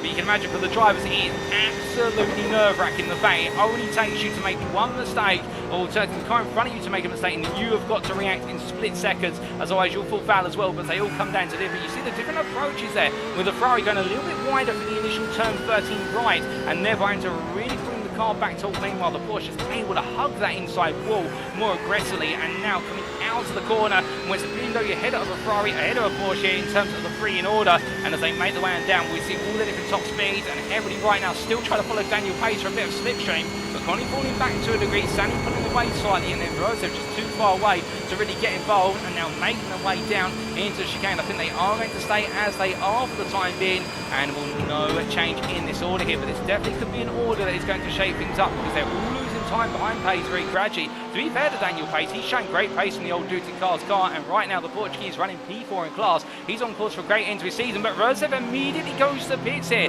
23 minutes in, that is within the ideal pit window in terms of carving up your strategy into what will be a 2-stop here today, around 30-minute intervals. But Røseth goes early here, makes it a shorter stint. He'll have a shorter pit stop as a result in terms of the amount of fuel he's got to put in the car, and also some repair work to go with the car as well. But I think this might be a tactical manoeuvre to get himself to clear out, and Jack Wyborn doing the same. So the AM driver here potentially already planning to do this, or is he reacting at seeing that right now the fastest man on circuit is trying to pull an undercut? We'll have to see, but definitely there will be a lot of clear air available to these guys, albeit they do have quite a pack of cars that are coming on through. And we see the back end of that pack making its way in to Murray's Bend, the former Simon Hartley for TE Supersport Tower, but he'll very shortly come out of the final corner. So in terms of where Røseth will emerge, he will roughly emerge probably about 5 to 10 seconds back behind Hartley, and then Hartley does have what is a gap of approximately 3 seconds to Doble, so therefore this could actually buy Røseth quite a bit of an opportunity as he makes way out the pit lane. Now you can see him in the rear picture, so that gap is in the end going to be about 4 seconds in fact, so it's not ideal for Røseth, but he might just put himself a little bit of room to play with here, and well, I think right now that is what you need to do if you want to make some further progress up the field. But meanwhile, looking from back towards the end of the field, up towards the very front of it, here is your race leader in the form of Ryan Morrison, ProTech Motorsport. He's got a 1.3 second gap to Håkon Grebstad, who is inching closer to him lap on lap. Last lap, in fact, it was 5 tenths that was taken out, so Håkon Grebstad is now starting to come into his stride here in the late stage of this opening stint. But the ProTech Motorsport Porsche 992, it's not giving in here, and the number 18 driver looking to try and notch a win this season as he makes his way on down, and Grebstad just a bit too far back right now to be looking at moves. I think thinking about so As meanwhile, speaking of moves here, it's Rhys Saunders on the inside into turn at 20 versus Alex Hill and moves up into 3rd place in the elite class there with the drag race down the hill and the BMW outpacing the Porsche as the team at year 1 car now comes up behind with a lap down car in the form of Stuart Pearson, the slow and steady racing driver in the M class there, tries to make his car as invisible as possible by keeping it over to the left hand side. I think conscious of the fact he doesn't want to impede the race lap leaders, but at the same time he can't completely make that car phase out of existence. Remember, the responsibility is on the car that is doing the lapping in order to find its way past safely, and meanwhile the driver who is being lapped under blue flag rules just needs to drive in a sensible and what is predictable manner. They don't need to put aside completely if they don't feel it's appropriate, and well, right now Saunders will be grateful for the fact he's been given a lot track position and trying to make some further progress as he makes his way up the hill. As he comes on through, we look back to that battle between Steinar Sani and James Conley with Daniel Page really being the cork in the bottle between these two, and Sani once again started to be grouped up into the back of Conley as they make their way in towards turn 3 and 4, and we'll say hello there to Billy Boff from Empire Motorsport who's cheering on Nathan Scott with the drivers make their way on through the cuts in here, and Page is getting such a strong run in the Porsche 992 off of turn number 4, but in return now it just seems though Sani, whilst he's not come to over the mountain in terms of the handling of the Porsche, handling the BMW I should say versus the Porsche, he's got it up here, but Conley now very close. They make the way on around and coming up towards the turn number 10. Through Finley Park they go, and Sani going a little bit deep there. That's going to give Conley confidence, but where can he go at this point? And he can't really look for move unless he tries to force it on the inside into Skyline, but again you've got to be very close to do that. You've practically got to have about a 6 to 7 mile an hour advantage to dare to do it, and as they make the way down through turn number 16 into 17 now, Conley here just wants one good run out for his elbow, and I think this is going to be the run he needs, or is it? There's a little bit of snap oversteer there from Conley on quarter exit, just tried to get the power down a little bit too aggressively, and Sani will now be able to open the taps up once again. The gap is just under 4 tenths, but look, it's not close enough. Conley is close now as they make the way uphill. He'll be within 3 tenths, they make the way into the right and kick to turn number 20, but it's just not close enough here to let the moves. Daniel Pace now 1.3 seconds up the road. So therefore, Sani and Conley are in their own little battle right now, and this could definitely turn the tide in the favour of Conley, given the fact he has seemed to be the stronger of the two drivers when they're running clear air. As they come down, we've got more pit stops underway with regards to Brandon Hay coming in from what was the top 3 of the Pro class, and in fact the lead of the Pro class. Casper Tunstead coming in from 3rd place in Pro. We've also got Daniel Page coming in. We've got Ryan Walker in from the Elite class, and I believe that's all of our pit stops to account for in terms of drives down in the pit lanes. I'll look out in my commentary booth window. Simon Andre Livingston in from P3 in the AM class as well. We've also got Bevan Thompson coming in, so those pit stops now starting to be articulated and more here as we get towards the closure of the opening half now, the opening third of this race. But as we do see our two here of Sani versus Conley continue to charge their way up the hill. Meanwhile, we look a little bit further back. In fact, we can see that Erik Røseth has already passed Simon Hartley for what is P22 overall. And we said that Røseth would have to pass Hartley and will lapping always on average 2 seconds a lap faster. He did not waste time in closing up behind the Tiki Sport driver. And again, trying to make as much progress as he can, as soon as he can. Marvin Cruz into the pit lane as well. As Ryan Walker now leaving, and will Røseth gain some places back already overall, and well, as we show you the overall standings here for a brief moment, show you how all the drivers are fitting together, that confirmation of our 5 retirees thus far. We've got a few cars now coming out the pit lane. We've got Thompson, Livingston and Cruz all leaving, and they'll all be coming out of the pits right towards the back of the field.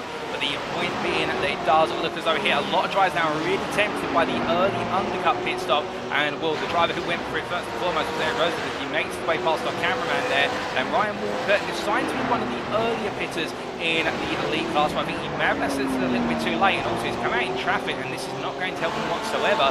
In fact, he does have Casper Brotner right in front of him here, and then he's got Simon Hartley, and with that he's going to have to fight his way through the hard way. As Ryan Moles and Håkon Grebstad are both into the pits, and they've come in from the lead of this race as Ryan Moles and Grebstad P2. Was they make the way on down at pit lane, it will be a battle of the pit stops here, and well, the question is, have either of them in fuel saving, or alternatively will one of the two of them potentially go for a much shorter stop here in order to take track position and then try and dictate the pace of this race. We see Chris Constable and Rhys Saunders in as well behind as the cars make the way into their pit stalls. Alex Hill meanwhile goes on to lead a lap of this race, so the TE SimSport driver decided to go 1 lap longer, and as he makes way for Stuart Pearson staying out there, albeit a lap down in the P28 overall slow and steady. Racing BMW M4. All these pit stops now coming on through, as meanwhile We look back here to some progress being made by Daniel Pays, down side by side with Calista as they come down through the right-hander, and meanwhile Røseth trying to do the same there versus with Kerry Kokorin. Couldn't quite find it. In fact, Kokorin in the end holding on, and Røseth eager to make progress, but these are the moments where that progress will be stumped, is when he comes up behind the driver that he can't just simply tally his way on through. And in fact, Kokorin coming into the pits, so Røseth won't lose too much time, but I think he'll be conscious of the fact he has lost a little bit of time here as he comes out to the final corner to conclude the opening half an hour of this race. As he charges way on down, more pit stops unfolding at this time. Plenty of activity down in the pit lane right now from all of our different teams in the garages. And meanwhile, Røseth comes on out and he just gets ahead of Steinar Sani. That's time gained a minute. Røseth, remember, he went into the pits behind Colin Sani and he's come out right in front of Sani. And this could be perfect for the team because he will now give Sani a bit of a tow to keep him safe, at least for this run up the mountain straight. But again, Røseth will have aspirations to want to break away. But Sani will be grateful that he does have his teammate just to give him a little bit of a helping hand this time around in terms of top end speed. But as they make their way in to the cuts of Conley as close as ever as we ride on board here with the Ferrari 488 Evo. This car being retired effectively come the end of this season, and given the fact we had the announcement only earlier this weekend, the Ferrari 2960 new 6-cylinder Ferrari machine from Italy will be joining the ranks of iRacing as of next week. And right now Conley very eager to get the most out of the Ferrari on its last tour as he makes his way up towards McPhillamy Park. We're coming through the left-hander right now. It's only a package that's gone well with Conley over the last couple of seasons. Trying to look for his way here, but Sani, he just cannot find it at this time. They seem to be in the stalemate where the BMW just has enough, and Conley just cannot get enough out of the corners in able to make Sani have a mistake. Or as they come in to Forest Elbow, Conley again just going slightly deep. Sani doing the same as well. In that both drivers are having a bit of a nightmare moment came down through Forest Elbow in terms of having to catch the cars when they went overly deep. But as they power their way on down the back straight, we stay on board here with the Ferrari at 2.5 tenths. They've made their way up the rise now, 2 tenths here. Conley is getting closer. He could be thinking about this, as I think this will be the closest opportunity he's going to get. Now, where will Sani defend? Well, in fact, he holds the guy in the middle of the road, brings over to the left-hand side. Conley takes the beat around the outside, can't find it. But Sani goes deep, he misses his braking point, and Conley comes on through, and he'll take the place. And James Conley takes the lead of the AM class, and Steinar Sani loses out. Now, in terms of the championship permutations, it will mean that Steinar Sani right now will still be a second-place finisher, and Conley will gain a bit more ground. But Simon Andre Lindstrom P4 will now be all the more certain to take the AM trophy when it's all over today. But James Conley right now wants to end things on a high, and therefore going all in at the UKSimRacing Moss driver, and a nice run there in order to get his rival to make a mistake. But meanwhile, as we look back to Bevan Thompson, looking for the move here on the inside of Jack Wyborn. This is the overall position, but behind for Thompson, he's got the pressure of Casper Tunstead. As we can see, Wyborn holds the outside, 3 wide on pit exit there, almost 4 wide in fact, as they all try to make the way uphill. Goodness me, it's 4 Porsches going up a straight that's wide enough for 2, and Bevan Thompson leads them all. But look at Casper Tunstead, through goes Casper Tunstead on the inside of Wyborn, and also there where's Julian McAlson. He's going to look to make all 3 of them happen, and Tunstead on the inside, into the right-hander he goes at the peak sim racing driver. I tell you one thing, ladies and gentlemen, if that's not peak bravery there from the Dane, I don't know what is. That was absolute masterclass to just simply pick the right spot and make his way through it in what could have been a traffic jam, which only a motorist could dream of not having to ever drive. But instead, Tunstead finding his way on through, and well, goodness me, up to P6, the pro class there. But that was absolutely hair-raising as they make their way up towards McPhillamy Park. As he comes on through, Tunstead is not wasting time, immediately pulling away. And right now, Jack Wyborn finds himself being the odd one out here as he's the AM in amongst all the pros. But as they come on down the hill, and meanwhile, looking up from these guys, we do look to Daniel Pays, who has got Erik Røseth closing up behind him, the old Dudes in Cars driver, who was a bit of a frustration for what was Sani and Conley. But right now, Røseth's not going to waste any time here, looking up the inside into the chase chicane. As they come down into the braking zone, it's another place game from Erik Røseth. His next target now will be the elite driver, Alex Hill. He is closing them down fast. He'll be closing down the P4 elite class driver within what will be a 3.5 second gap, as Daniel Payne still holds on to P3 in the pro class. And you can see a little bit further behind James Conley coming over the rise with Casper Brotner for company, and then Brian Walker. So Conley right now really has bought himself quite a bit of space to operate in, and will just try and break away here. But meanwhile, looking from them to your race leaders, as we're in that Rhys Saunders has found his way past Chris Gonson about P3 overall. Will Moles versus Grebstad. The way they emerge from the pit lane was Moles ahead of Grebstad, and as they come on through and through what is Corey Bend. Right now, Moles still leading, but that gap between the two of them right now is less than it was when they made the way into the pit lane, and Moles absolutely under pressure from the Motorsport driver. And I think Grebstad now has turned things up again in terms of the fact, I think the opening stint was just to gauge the pace of his rival, and now on this second stint, this is where he wants to get the move done, so that way going into the final pit stop, he feels like he can open a gap up and try to cement this race, the last strategic pit stop of the season. But then again, Moles is not going to be a pushover by any means, and indeed, multi-time winner in the GT3 League as he comes on down through left-hander, and he'll know that Grebstad right now is close, but it's not impossible to hold him at bay as they make the way on down the Conrad Straight. We're charging away on down here. We're right now the battle of two German machines, the Porsche ahead of the BMW. And that BMW are very close, but you can see that Moles putting the car right in the middle of the road initially to make it wide. Now opens up. Grebstad's going to be on the inside here into 20. And as they come through the right hand, Grebstad pulls fully ahead, and Moles in the end on the widest circumference has to let it go. And Håkon Grebstad takes the lead here for the first time today for Ignium Motorsport, and the #1 driver more looking to end his season on a high as he comes on down into the braking zone for Murray's Corner at turn number 23. It was a nice move there from Grebstad, and right now he'll just simply try and dig in here a breakaway, but will Moles be able to stay with him? If he can, then he can push Grebstad hard, and also Moles might be able to do a little bit of fuel saving over the mountain, and it may just put him back out in front going into the final stage of the race. But I have to see if that's the way it plays out in practice, or whether the Ignium Motorsport BMW can now just simply pull away and run off into the distance. But as they charge away up towards turn number 2, well, the drivers right now giving it everything they can, and meanwhile, speaking of drivers trying to push on here, this is Marvin Cruz versus Simon Andre Livingston, and well, Cruz right now chasing after the champion-elect in the AM class as a new fastest pro lap we've just seen from Brandon Hay, which was a 2:03.49, so that's shifted a gear there. But meanwhile, still this is playing out, and McGregor is now named P4 in pro class, well, he's set a new fast lap of 2:03.392, so McGregor right now absolutely shattering the ceiling as James Conley sets a new fast lap in the AM class there of what is a 2:03.96. The point being, everybody now really stepping up, new personal best coming in from a lot of drives as Cruz almost loses it there coming on through at Murray's Corner,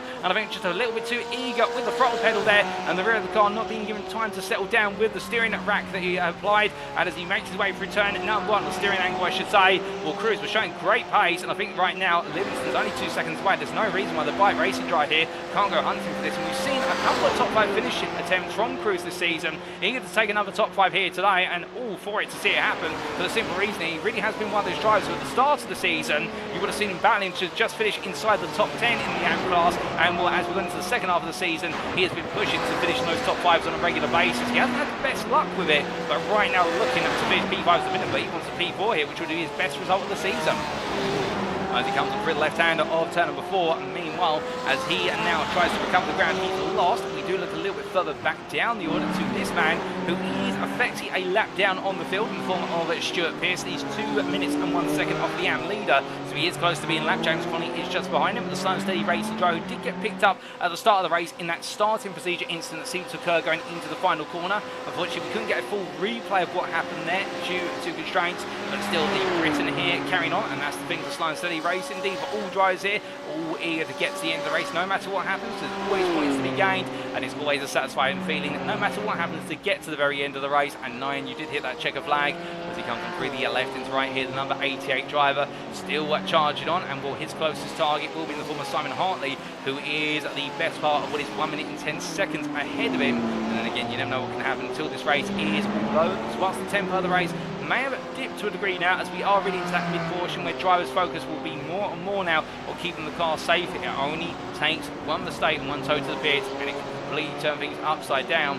And one driver who definitely know that right now is Simon Andre Livingston, as the AM driver here on course. If Biggs finish as they currently stand to take the AM Championship crown, I think right now really playing the game of focus on the rewards rather than the risks, in the fact that he just wants to get that car home, and if he finishes where he is currently, he will become your AM champion for this season. As he makes one to a new lap, he's just set a new fastest lap of his own creation, which is 2:04.847. Not quite the fastest lap of the class, which is the personal best, as he makes his way up the hill. Well, minutes into this race, and you can see Peter Cox and Alexander Trevino Galson just up the road from him, and you'll note that Marvin Cruz now is 2.3 seconds behind, and the gap seems to have stabilised to a degree after Cruz's brief error going on through the left-hander of Murray's corner, so therefore the Norwegian feeling safe. But meanwhile, one driver here who is trying to make a Norwegian feel a little bit at risk is Peter Cox, the Briton, who is looking for that move, and well, coming out of Corey corner very shortly after clearing the cutting and doing it very aggressively indeed. Right now, all over the back of Trevino Galson. The problem is he's got within 2 tenths. Now, what can he do at this point other than put unyielding pressure on and try to get Trevino Galson to make an error? Well, other than that, not really much else unless he tries to send it over the skyline. But again, it has to be very careful here, given the fact he needs to be alongside coming out of McPhillamy in order to dare to do it. But as they make their way down into the dipper, he's going to back off slightly and set himself up for the run at Forest Elbow. And probably the better way to go about it here if he wants to go all in on a potential move. As they make their way down into the brain zone, looks up the inside, it doors open, but almost in fact makes contact with the approach wall.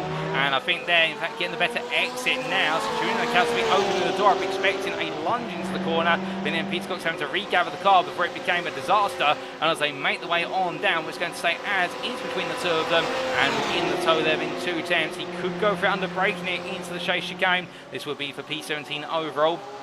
Getting close, they make the way down, looks up the inside here, quite far back, but Trevino Galson leaves the door open to defend on the inside of turn 22, and Cox again being made to wait as they head down towards Murray's corner into the braking zone. They'll go very shortly, and Livingston is getting closer and closer to these two, and well, he'll be conscious of the fact that right now, if he gets caught up behind them and they're battling, he's going to push backwards towards Cruz, and well, he won't want Marvin Cruz to get too close. They head up towards turn number 1, what is now the 20th time of asking. They head on for the left hand. Meanwhile, we look back to the battle for P4 in the elite class here, and well, Erik Røseth has not wasted any time. It closed up behind Hill as they come on through at Quarry Bend, and as they do, well, Hill right now has got a BMW right in his rearview mirrors, and to articulate that, we ride on board and look back from the rear of the 276 Porsche 992 as they come through turn number 9 into 10, going into William Park corner.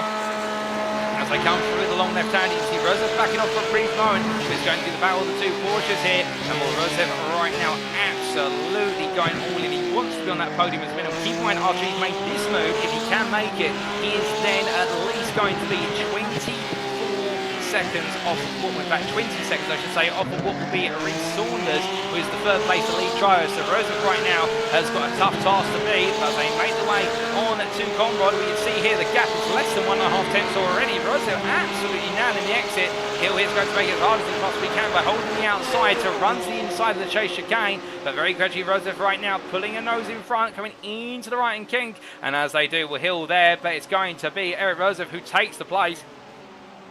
And now 1 place outside the podium positions in the elite class. The race lab esports and driver will put you in the perspective in terms of his relative pace. When he's in clear air, he is lapping the fastest of everybody in the elite class, and he is lapping the fastest by 2 to 3 tenths a lap compared to his rivals on average. And it does seem to show the signs that right now the Norwegian driver here absolutely going all in, and will know he just needs to finish the race in order to get this done. I think for him right now, it's going to be a task. He wants to be on that podium. He's got another, what is just shy of 45 minutes of racing to go, and well, it's going to be a big task if he's able to get on that podium, but still we'll have to wait and see. But don't let the man be perturbed here in the fact that he is crafting the work, and well, with that work ethic, it is still highly possible. As he comes into turn at number 2, and meanwhile we do look from him to your leader James Connie, who's closed up to the back of Brian Walker over the last couple of laps, and going for the right hander there of Corey. And we're going to the right hand of Griffiths Bend, I should say, coming up to Corey corner after the cutting. We're going in to the left here, starts off the cutting now, and on to the brains. Can he find a way past Walker here? No, he cannot, so he's going to have to wait some time, and he'll be going to the face. He's got Aaron McGregor gradually inching closer here, and will the Pro P4 driver at this time still trying to make a bit further progress here in number 17 Ferrari, and it will be the 2 Ferraris together gradually over time. Byron and Badger here, Connie, when that does happen, will simply let McGregor go, given then he'll still have what will be the best part of will be a 3.5 second gap, if not greater, to Steinar Sani, so it won't put too much pressure on him as they wind their way on down. And we say hello there to Chris Edisford, who says, what's going on here in the YouTube chat? Well, we are midway through this endurance finale of season 11 of the UKSimRacing GT3 League, and after an absolutely dramatic start, which saw chaos at the front of the field and also chaos right right at the back of the field.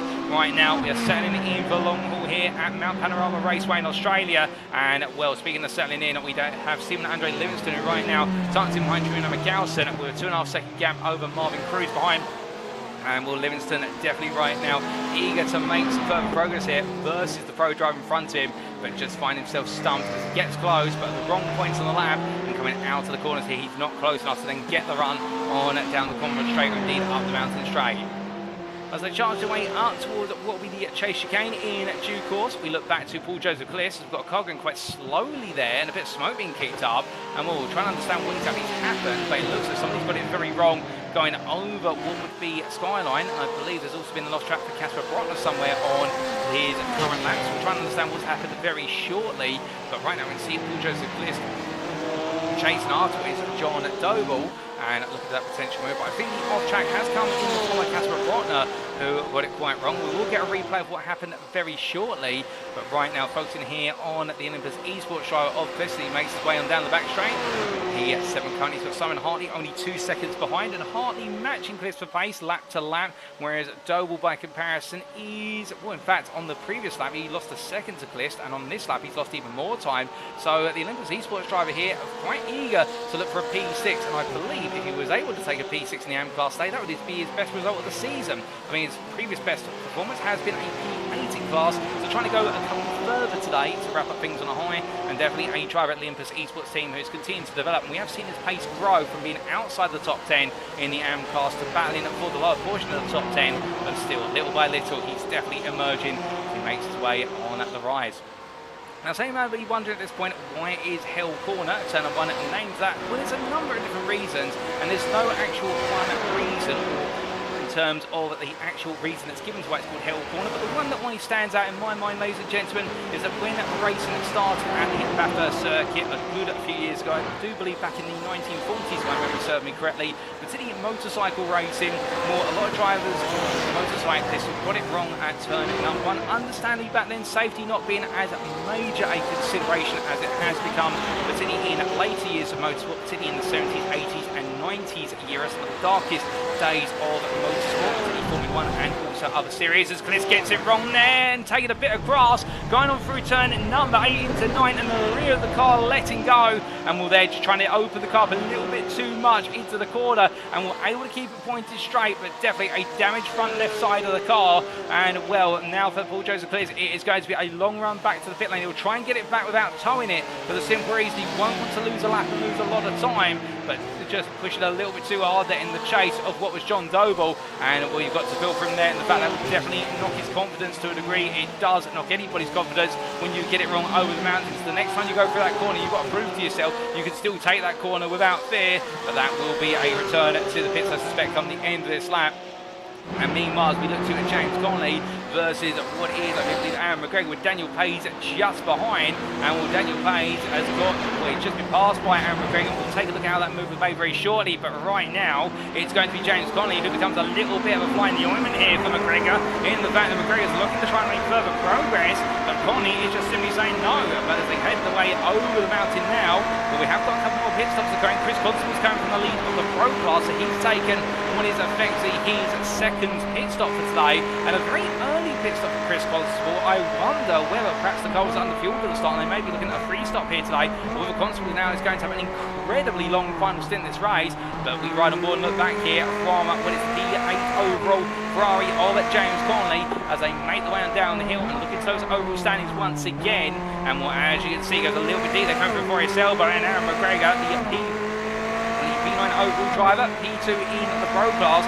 Eager to make some progress with Daniel Page falling to 1 second back over these two as they make the way on down Conrad in towards the chase. And when McGregor gets it close here, 1.5 tenths will be the gap when they come into the right and King. But will he be able to find a way alongside, and will Connolly let him? That's the big question. Well, Connolly's going to hold the outside. McGregor looks up the inside under brake, and the two Ferraris go side by side, and McGregor made to mount the apex curve, and in the end he does not find his way on through. Meanwhile, Tunstead versus Bevan Thompson, this is for class position.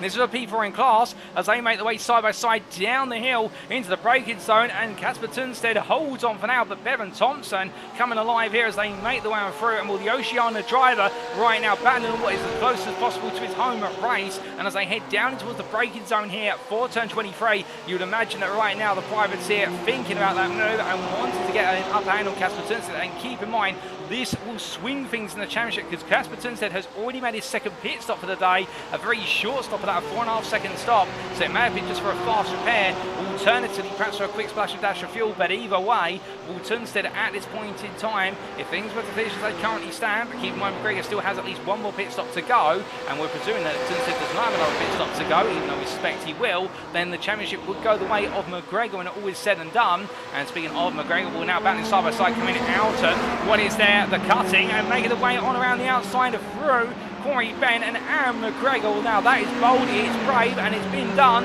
and the Scotsman moves up into P8 overall, and now leaves Conley to hold Daniel Pay's behind. I think he'll be hoping that Pay's is kept there for at least a lap, so that way McGregor can just simply saunter off into the distance and say, right, that's another one ticked off the list, now I've only got a couple more to go, and then I've got to try and find a way to overhaul Chris Constable's lead, which has a pit stop in hand. As McGregor makes his way on down towards the second half of lap number 24. We've got a couple of moves to take a look back at, including McGregor making his way past Daniel Pay's in at the outset, and this is how the move was made. Now, as they made the way coming out of what was Hell's corner there, and we'll come back to the story about the corner very shortly, we can see McGregor on the outside and Pay's defending, and the toe being shared between the two of them there by James Conley, but in the end McGregor just outpacing at Pay's. I think had a bit of a poor run out the opening corner as well, and in the end it was the number 17 driver who found his way on through, and then only moments later on the next lap finding his way past James Conley, and well, holding the outs here, ladies and gentlemen, because watch this for McGregor. He sees Conley goes deep and just simply says, right, I'm not wasting any more time behind you, I'm going to go up the inside, and well, Conley reacts just in time. There's the two of them just miss-rubbing doors, and in the end McGregor making another place. That was for overall position. Well, Conley there in fact hitting the wrong gear, I think, coming out of turn number 7 and boxing up was Daniel Pay's, but a nice move from Aaron McGregor to take the place, and now up into P8 overall and still making further haste as they head on to lap number 25, and well, how far can he go before this race is said and done? That'll be the thing that's on his mind very eagerly as they make the way on the hill. Jack Wyborn into the pits now, and well, that's going to drop the AM driver a degree down the order in terms of overall position, but I think he will be relatively safe in terms of where he expects to be in the AM class, back in those top 5 finishes. But as our drivers have charged away on around here, still more pit stops unfolding very gradually, and well, we will be in pit stop season very soon for the second round of pit stops here today. Perhaps we might see a third stop on the cards, given the fact we have seen some drivers pick point early. Perhaps this will be a 3-stop race and they can't make the fuel tank go all the way on half an hour intervals, but either way it does look as though our drivers all trying now to try and eke out this second stint as much as they can, and Alex Hill, well, after being passed by Erik Røseth, he's now got more company in the form of Ryan Walker, and well, Ryan Walker following him on down here as they make the way into the dipper, and keep in mind that Walker, I do believe, started from the pit lane. That's very much mistaken because we've only seen one pit stop for Ryan Walker, and as they come down for the left-hander here of Forest Elbow, Walker in the toe there, and the BMW now will have all the speed it desires as they roar their way on this back straight. Albeit, will he be close enough to look for the move? That'll be the big question as we ride aboard inside, looking over the proverbial shoulder of the Scotsman. That boy's getting closer and closer here, and he'll look to try and peel that to the outside with the inside of the King. Or will he? No, in fact, he conserves his momentum here and looks instead to the inside of the chase chicane. But the problem is he's not close enough there and has to wait against the better exit out of 21 and 22. And now he's going to be definitely within a 10th here as they make their way down towards the final corner. Walker looking up the inside on the brake into Murray's Bend. And as he does so, goes all in. It's a nice smooth move under braking. Can he get it wrapped up and done? Yes, he can. And Hill now falls behind, but I think Hill might try and come back at him in the run in towards turn number 2, going on to another lap. As Røseth is into the pits from what was a P4 in the elite class, so he's decided to come in a little bit earlier, so perhaps again going for the undercut versus the majority of the field. He's seen the space in the circuit. In fact, there's a huge space open on the circuit which he may be able to capitalise on. As we see Walker here charging past our cameraman, up Mountain Straight he goes. All Hill falls to 4/10 back, and Ryan Walker now merging into this race and fighting what is expected to be the last of the top 5 places here today as he makes his way on through onto this lap. They charged away, and meanwhile just behind James Connolly there, now closed up behind McGregor. Steinar Sunny a further 4.5 seconds back, and well, Sunny not really closed up too much here compared to Connolly. In fact, James Connolly set up previously, personal best on that previous lap, it should be said. And Steinar Sunny on average 3-4 tenths slower on clear laps between the two of them. So right now, the Englishman Connolly definitely, I think, feeling as though this lead is his to be coveted, but at the same time, in terms of the championship, it's not going to give him the championship. He's going to fall too short of that. He will need Sunny to finish much further down the order, and for Livingston to have a retirement effect. Now, given the number of AM drivers still remaining in this race, but we are over the half race distance here, ladies and gentlemen. So I think at this point, everyone will be classified as a finisher, even if they do experience a retirement. Although it will be, I think all the drivers will be very eager to finish this race before it is all said and done.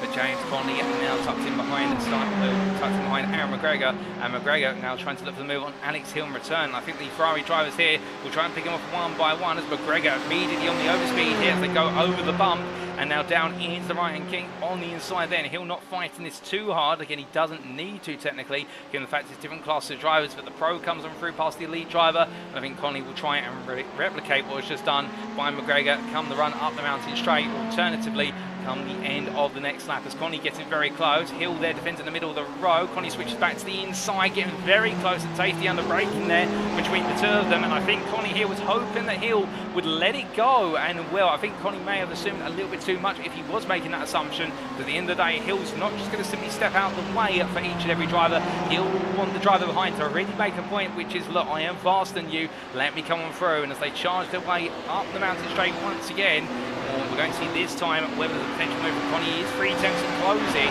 As we've got Brandon Hay into the pit stop. He's leaving the pit lane currently, just gradually shimming his way to the pit exit. And we'll have to wait to see where he comes out. Livingston and also Cruz in the AM class. In Jack Wyborn also in from the AM class.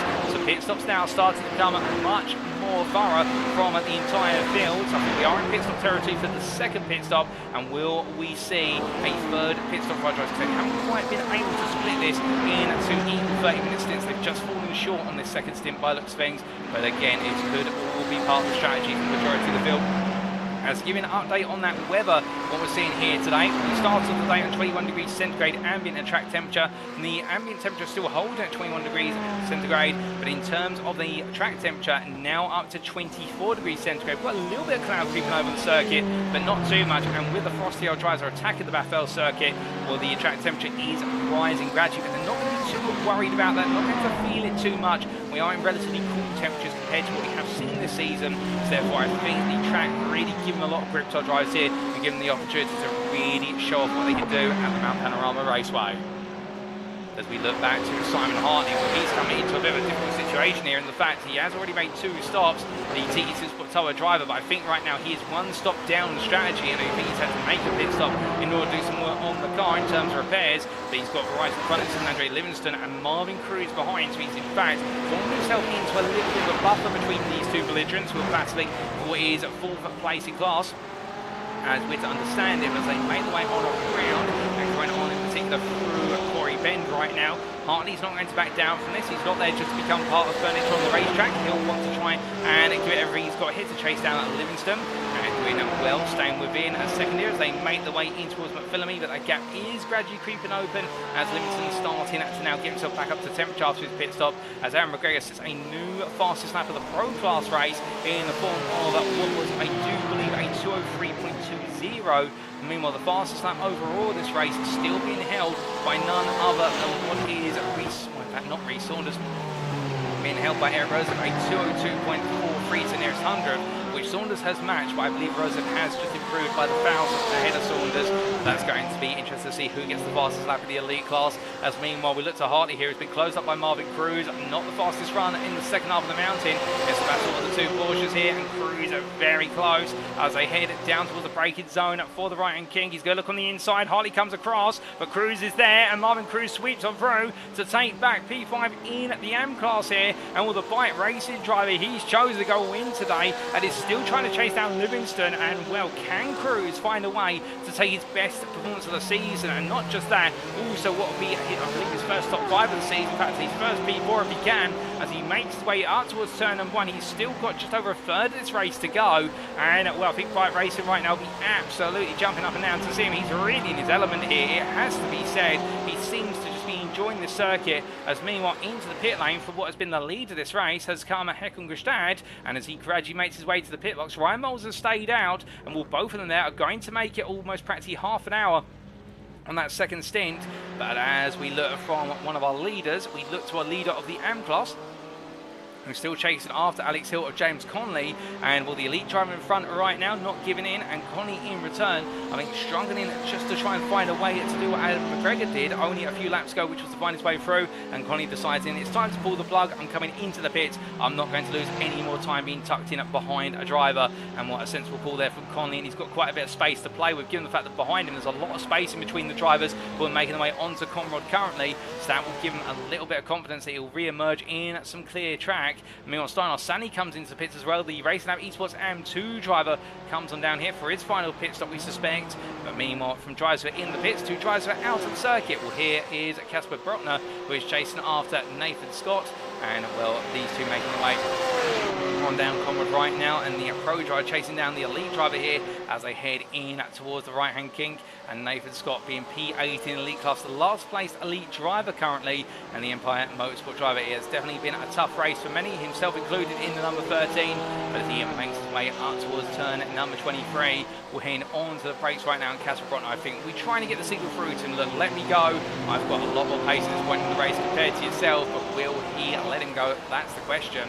As meanwhile, looking at the drivers who are battling one another, we can see Darren Sharples in the UKSimRacing Price Porsche 992 letting on through Ryan Moles, and also I do believe that was Paul Joseph Clist. He's just let go as well. I think he's trying to battle with Clist for overall position, but then Moles has separated them, said don't mind if I do. As you can see, they all peel into the pit lane. Clist with still some damage on that 92 as they come into left-hander here. They all make their way into the pit lane gradually here, all eager to get to that pit limiter line. And all 3 drivers now into the pits. But a bit of a traffic jam pit entry there, and I think that may cost Moles a little bit of time. I think he feels as though he could have come into the pits a bit faster, and Sharp was being a bit more conservative on that. So where's Håkon Grebstad? I hear many of you ask. Well, here he is as he makes his way on through the chase chicane and going on through left into right here. Well, based on the relative pit time we're seeing of what is an average pit stop in the region of about 20 to 21 seconds, I'm going to put my money on here that Grebstad right now is going to be leading this race. When we see Moles come out, he's being serviced currently, and I think Grebstad's going to be leading this race by the best part of about 6 to 7 seconds as he heads through turn number 1. Moles are getting ready to come off the jacks very shortly, I believe, and in fact he will. He's out to come off the jacks there, but Grebstad already making his way halfway up the mountain straight. And where is Moles? We can't see him in the rear of the picture. There he is. He's caught up in traffic still, and Grebstad's gap now is going to absolutely skyrocket. And Rhys Saunders comes on through to take P2 in the elite class there on strategy. He's leapfrogged over Ryan Moles. Meanwhile, Moles, he's trying to cut his way past the traffic. He came to the pits where he finds his way past Paul Joseph Clist, who flashes lights, but Moles has lost position right now, and Rhys Saunders has leapt ahead. But keep in mind, as we look at our pit timings, Rhys Saunders had a 14-second pit stop stationary compared to what was Grebstad's 22.23 and Moles' 22.68. As Saunders once again tried to go for what has got to be an absolutely insane piece of strategy. Remember, we talked about this at Phillip Island, in fact, his final pit stop was 6 seconds shorter than anybody else, and yet he made it to the end of the race. Is he trying to do it again? Because if so, Saunders right now has turned it into an absolute strategic genius since Le Mans, in the fact that he's just been able to find a way to leap ahead of drivers on strategy, and right now Saunders has got himself in 2.5 seconds of the class leader of the elite class, and here is the man we're talking about from Team Year 1 as he makes his way out of Forest Elbow. We have to suspend that full quick moment, ladies and gentlemen. There's been an instant for Aaron McGregor, who's going very slowly here, going on through into the cut. He's got James Conley behind, and with this, he's been passed as well by a couple of drivers overall. But wait till it's happened to Aaron McGregor. Here's a replay. So coming up into Griffiths Bend through the right-hander, and as he comes on through, does he simply lose the rear end? Yes, he does. Tyre wear starting to come into effect for the Ferrari. And then they're very fortunate for the car to be just outside the tow zone and also pointing in the right direction with the spin. And therefore, with that pirouette, with the damage to the back of the car from the contact with the wall, the number 17 driver will carry on here. In fact, I believe he's had to be towed to the pits because later on this lap, he's oh goodness me, and that is a hard and fast knock to the wall there at turn number 9, and that has completely crippled the right side suspension of the car. And McGregor into the tyre barrier and immediately tied into the pits. And that, ladies and gentlemen, is why you can't count anything out in this championship, because McGregor was on course to take the Pro Championship, but with that total bits, he drops down to what is P11 in class, and right now that means that Casper Tunstedt, well, he's in a very close-knit battle for what will be the Pro Championship crown versus, I do believe, and we're just double-checking our notes here, ladies and gentlemen, we don't want to get this wrong.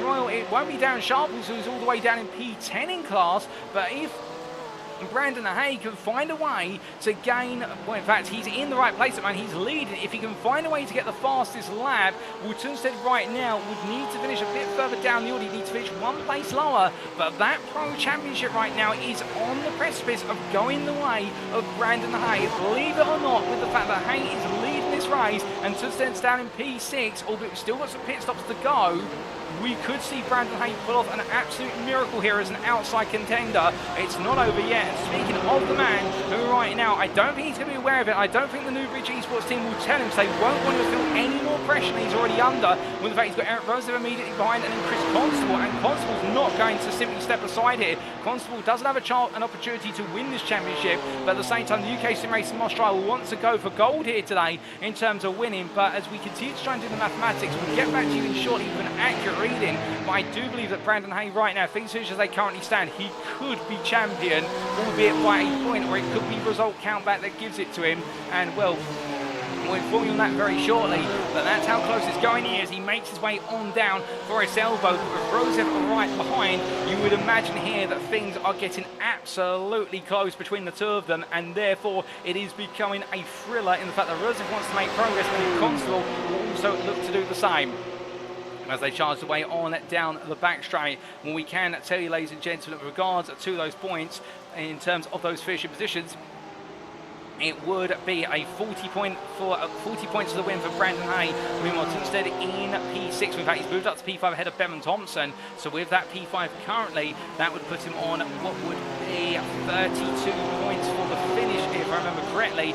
And with a 14-point gap between the two of them, it would be Tunstedt who would need to finish what would be down in P8 for Brandon Hay to take this win. P7 if Hay gets the fastest lap in this race, albeit he also needs the fastest lap for qualifying, which he's not been able to achieve because McGregor took that. So right now Hay needs Tunstedt to finish what would be P8 in order for this championship to go the Newbridge Esports driver's way, but it's not all over. But as they make the way all the way up towards turn number 2, on the inside there goes Erik Røseth. He makes his way through, and Brandon Hay picking the right time to let the elite driver go there, doing it in the most conservative way, flashing his lights, I think saying to him, like, I've let you go, now get away from me. And as they make the way up towards turn number 4, Chris Constable immediately behind, and we ride on board here with the UKSimRacing boss driver, who right now, I don't know what he's had for breakfast this morning, ladies and gentlemen, but I can tell you one thing, he is absolutely fired up as he makes his way through turns 6 and 7 and charging after what will be the last win of the season in the class, and he is holding nothing back here as into the pits has come in the pro class. Casper Brotner who's dropped down on P7, so now Casper Tunstedt back up into P4, so he is still looking as though it's firmly Casper Tunstedt's to lose championship wise here today, but still Brandon Hay would definitely finish inside the top 3. You can see the car snaking around there, and well, whilst this is going on, we've got a battle for the lead unfolding, and this is Rhys Saunders we look on board with, and he's just found his way past what is Håkon Grebstad for the lead of the elite class. And well, as they make the way down, Grebstad flashing his lights. I wonder if there's been a little bit of contact between the two of them, and we have an immediate replay here to find out. As they made the way on down through the right hander, Saunders looking around the outside to the inside here, coming down the brakes, and a small bit of contact there. You can see just a slight tap between them, but not enough to send Grebstad to the grass. But I think that flash of lights was to say if there'd been any more than that, I would have been going flying on. And will Saunders in the end making it a firm but fair pass, and the team at Year 1 driver takes the lead this race, but again with an 8-second faster previous pit stop. We do wonder whether Saunders potentially does have to make another pit stop here, or whether he'll have to do a lot of fuel saving towards the end, or whether he's just become, again, putting it off one of these magical strategic moves that we have seen over the course of the season.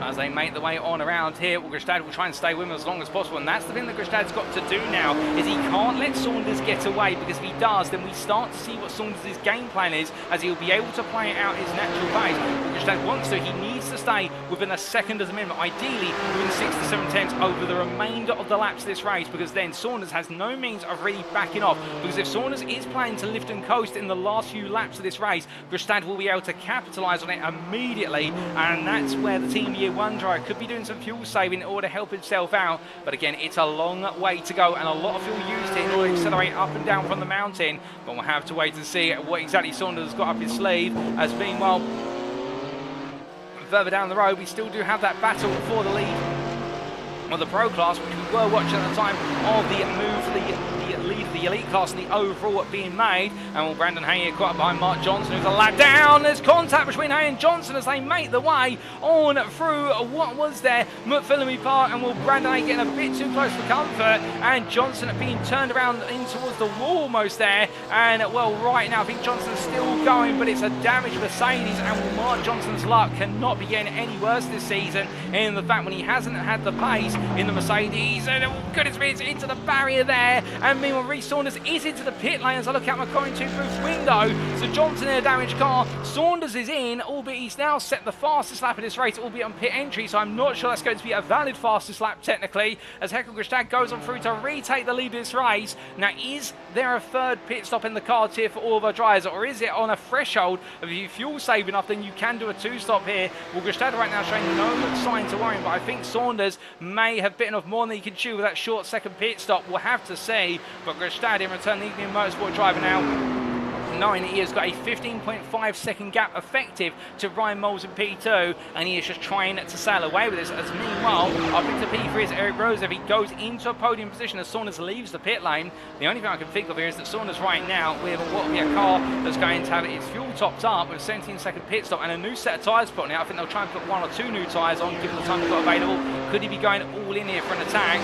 Meanwhile, Rhys Saunders leaving the pit lane. He's got the company of the Pro League battle here, and Saunders on the left of your picture versus Hay on the right of your picture. Hay looking around the outside. It's not what Saunders needs. He's going to try and make a move on, and Hay in the end being made away. And well, with that, some damage on the front of the car. Look at Chris Constable on the left of your picture. He tries to go around the outside into the cutting.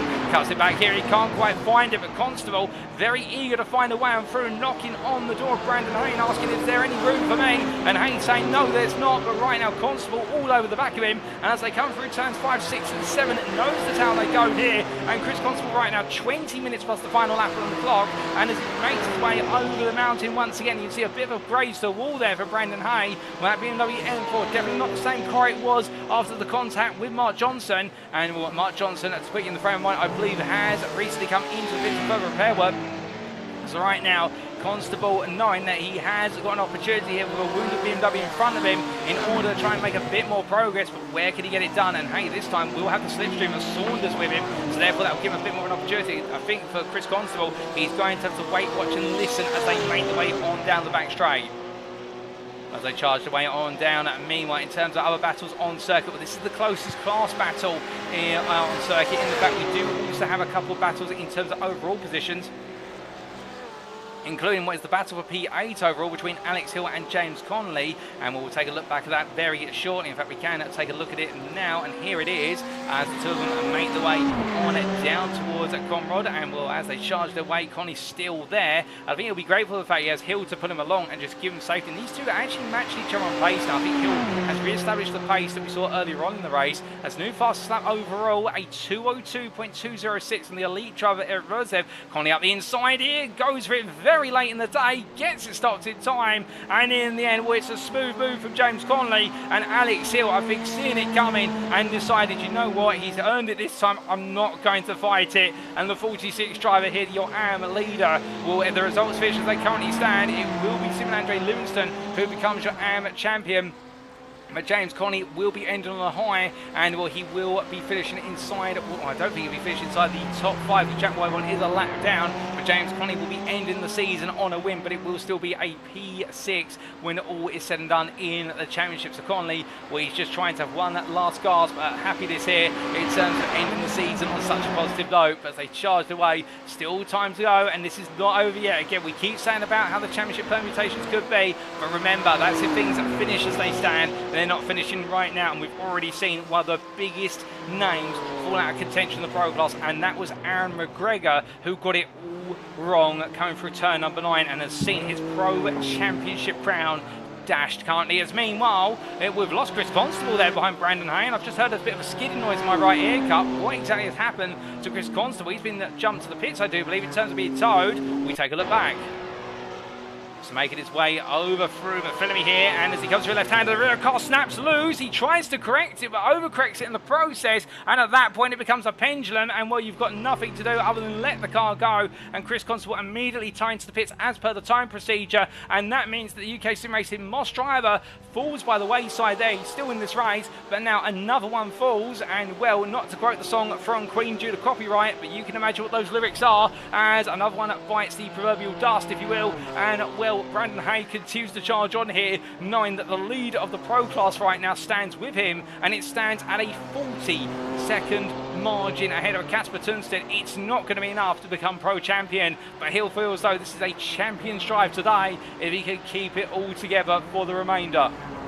Meanwhile, this is the man who right now, 15 minutes on the clock next time around, is looking to be your Pro champion. The former Kasper Tønsted, as the Peak Sim Racing driver, makes his way on down through into the chase chicane, and well, he does have an advantage of 3.5 seconds over Bevan Thompson, who's really come alive here today, but Tønsted still in control of this championship. His closest rival in the championship, if you will, is Brandon Hay in terms of how the points would reshape, but right now he has got nothing to worry about in terms of those finishing positions as we understand it, particularly with Aaron McGregor's instant cost him so dear. But speaking of a pro driver who's trying to make some further progress, albeit this against Aaron drivers Darren Sharples,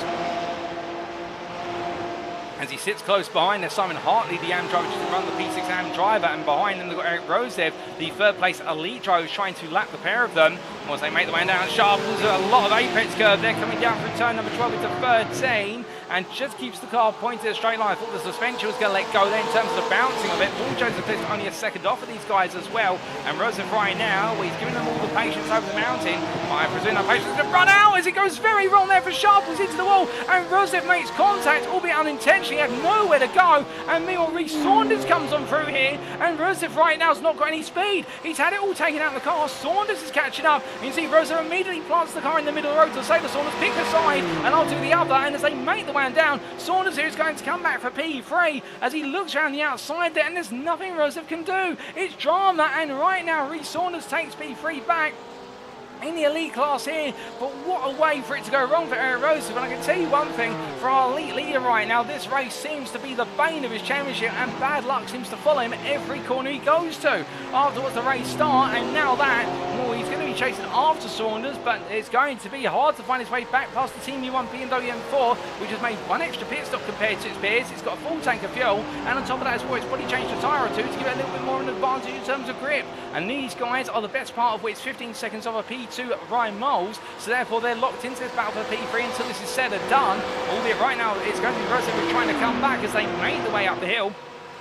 But I don't think Røseth's going to have enough here in the drag race, and therefore he's just going to have to sit and wait and watch from behind. But meanwhile, what exactly happened to Darren Sharples? I hear you ask the question. We take a look back at that instant, and well, here it is. They made their way down through the corner. Sharples goes a little bit deep, car goes straight on into the barrier, and then in the end Røseth just collects him, given the fact that he tried to get the power down, not expecting Sharples' car to roll along the wall and starts to come across the road, and Sharples rolling backwards down the hill, gets the car to a stop, and then just tows it immediately. As they make the way on around here, Saunders right now is trying to break away from Røseth, but Røseth looking to try and get on at the attack. You can see Paul Joseph there stepping aside. That is a very tricky place to manoeuvre out of the way, but credit to Olympus Esports driver for doing so there, and well, he had the right to take the race in line, but that's brave. And as they make the way on down here, Røseth will be grateful for that, because it means he doesn't get separated from his main rival, albeit the Norwegian driver here trying to keep the pressure on Saunders, but Saunders is gradually gapping him as they head on down the corner once again.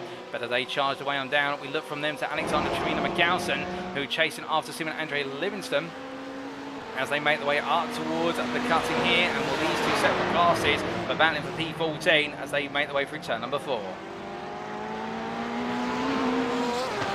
Now as they charge the way over the mountain, we should briefly finish what we were talking about much earlier on today, and we had a series of incidents which distracted us in terms of where does the name for turn number 1 hill corner come from. Well, we were saying about the fact that in the early days of Motorsport here, as Erik Røseth into the pit lane for repair work, I had to pause that for a brief moment in the fact I do believe he's in to take some repairs for the damage that was picked up in that contact with Darren Sharples also, I think, to try and put some fuel in the car potentially, just to give him an absolute charge at the end of the race. But remember, he just needs to finish this race in order to be crowned elite champion. He doesn't need to finish any higher than 11th place. With only 10 attendees in the elite class, he'll feel as though that's guaranteed.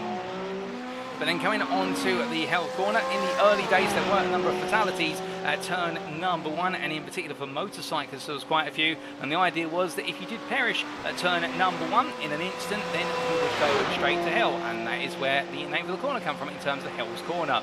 It's a bit of a macabre name for the corner in terms of the theology behind it, albeit that's one of a number of stories, but that's the one that sticks in my mind the most. But meanwhile, as we do look back to Steinar Sani, charging his way on through the left-hander, and the way up the hill they go.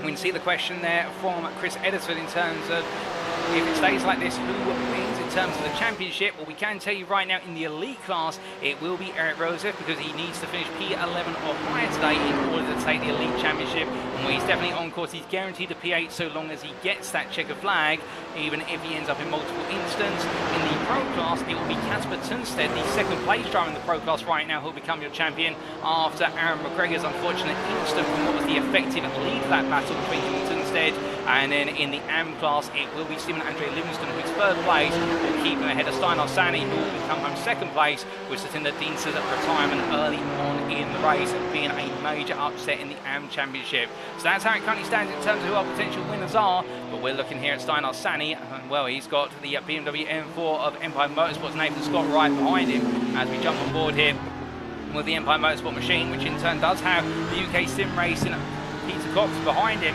as he makes his way down into Forest Elbow, and that Porsche very close as they make their way through the left-hander and coming on down. Right now, Scott getting a nice run out the corner, but you can see that Sani in return, well, he's having a good flow here, but Nathan Scott now firmly in the tow. They're both breaking away from Cox behind the Porsche, not having the speed by comparison, and will he be able to look for move? This time Sani puts the car in the middle of the road, doesn't want to lose any more places, knowing he can effectively fight for positions now in terms of overall, but it's a huge overspeed for Nathan Scott there, and I thought he was going to hit the rear of Sani's car, but in the end the Empire Motorsport driver makes his way on through, and that must have been a hair's whip in order to avoid that contact as they make their way down towards Murray's Bend. And as they do, Peter Cox looks up on the inside here and says to Sani, would you mind doing the same for me? I want to kind of fight that guy. And well, Sani obliges immediately as they charge their way up towards another lap. Onto lap number 39 they go, and well, we can see that Chris Edison say no tiebreakers, unfortunately not at this point, Chris. We also say hello there in at the YouTube chat to Cy Ansley,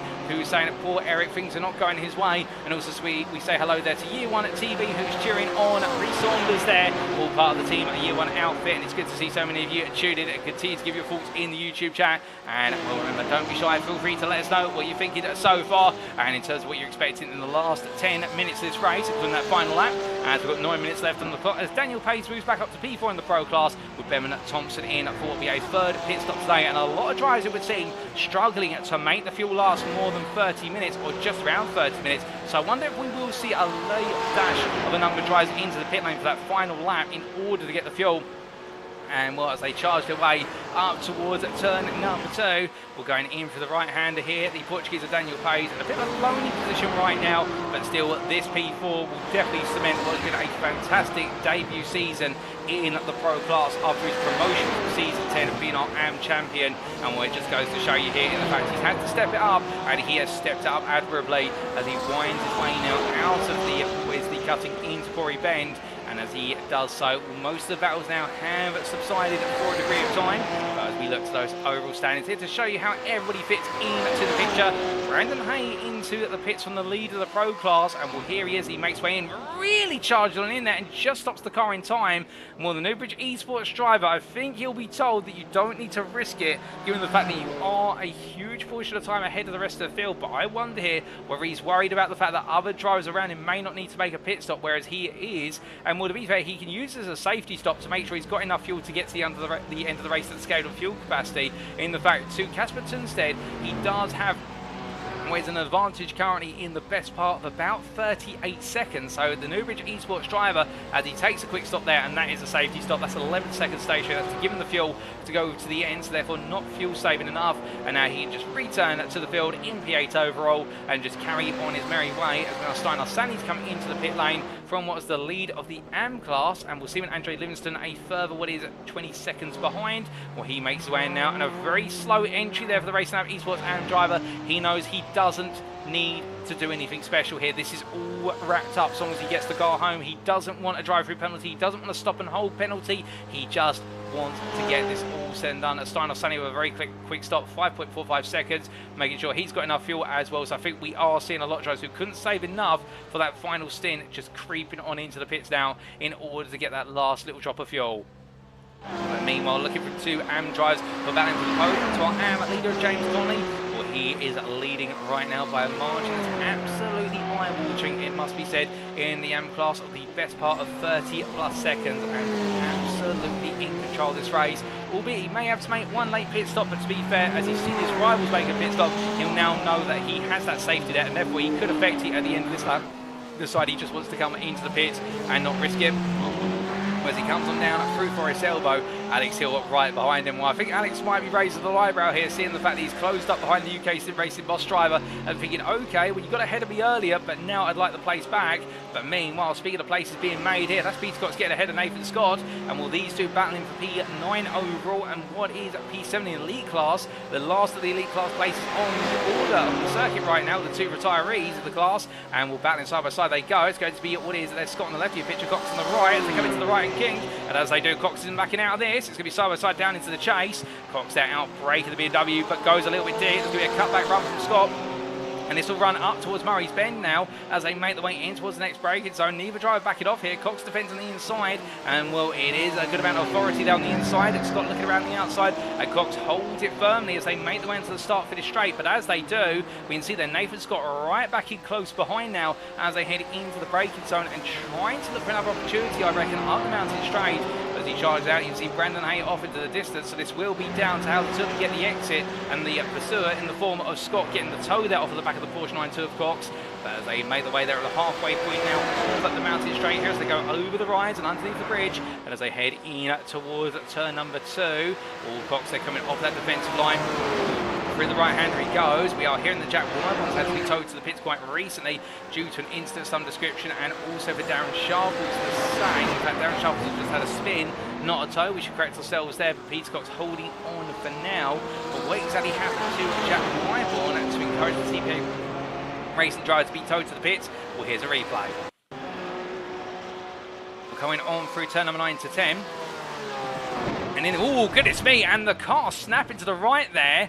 And we're going over, and I think for Jack Wyman for TPA Racing, I think they may have been a problem with the car before that he's picked up elsewhere, but that is a absolutely disastrous moment for the Briton, and well, thankfully it's in the simulator and very quickly get the car back to the pits, but I would imagine he's been quite shaken by that, and he'll be grateful just to be out of a moment to calm his nerves and whatnot, given that looked absolutely horrific from him, and that really puts what is the damper on what has been otherwise a relatively strong season for the TPA Racing driver. As we return to your live pictures, 4 minutes to go plus the final lap, and with that instant Jack Wyman drops to P9 in the AM class now, and will fall a long way away. But meanwhile, we see here that Peter Cox is still breaking away from Nathan Scott and holding on. I think Scott trying to regroup and go on the attack on the last couple of laps.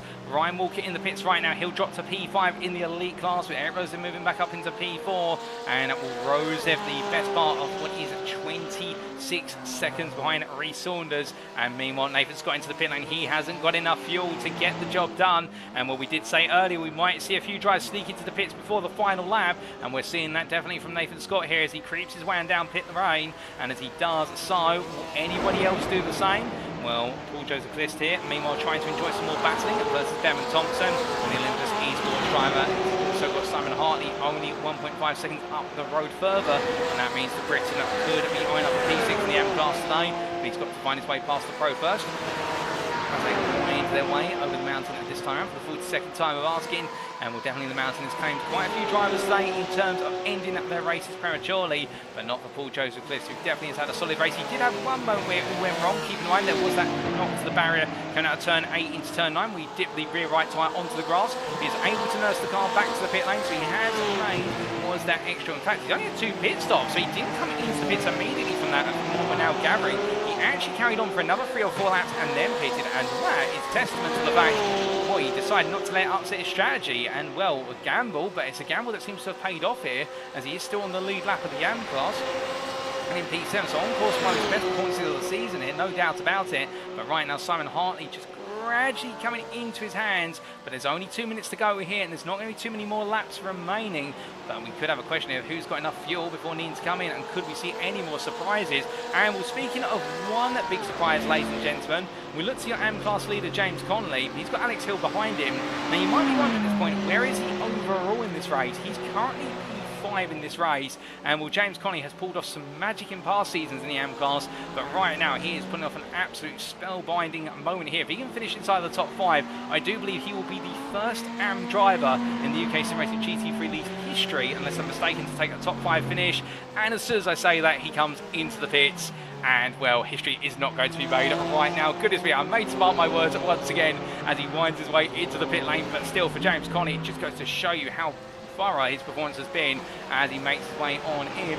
And meanwhile, we've also had a move for Paul Joseph Cliffs. He's made his way past Simon Hartley, and here's how the move was made for P6 in the AM class.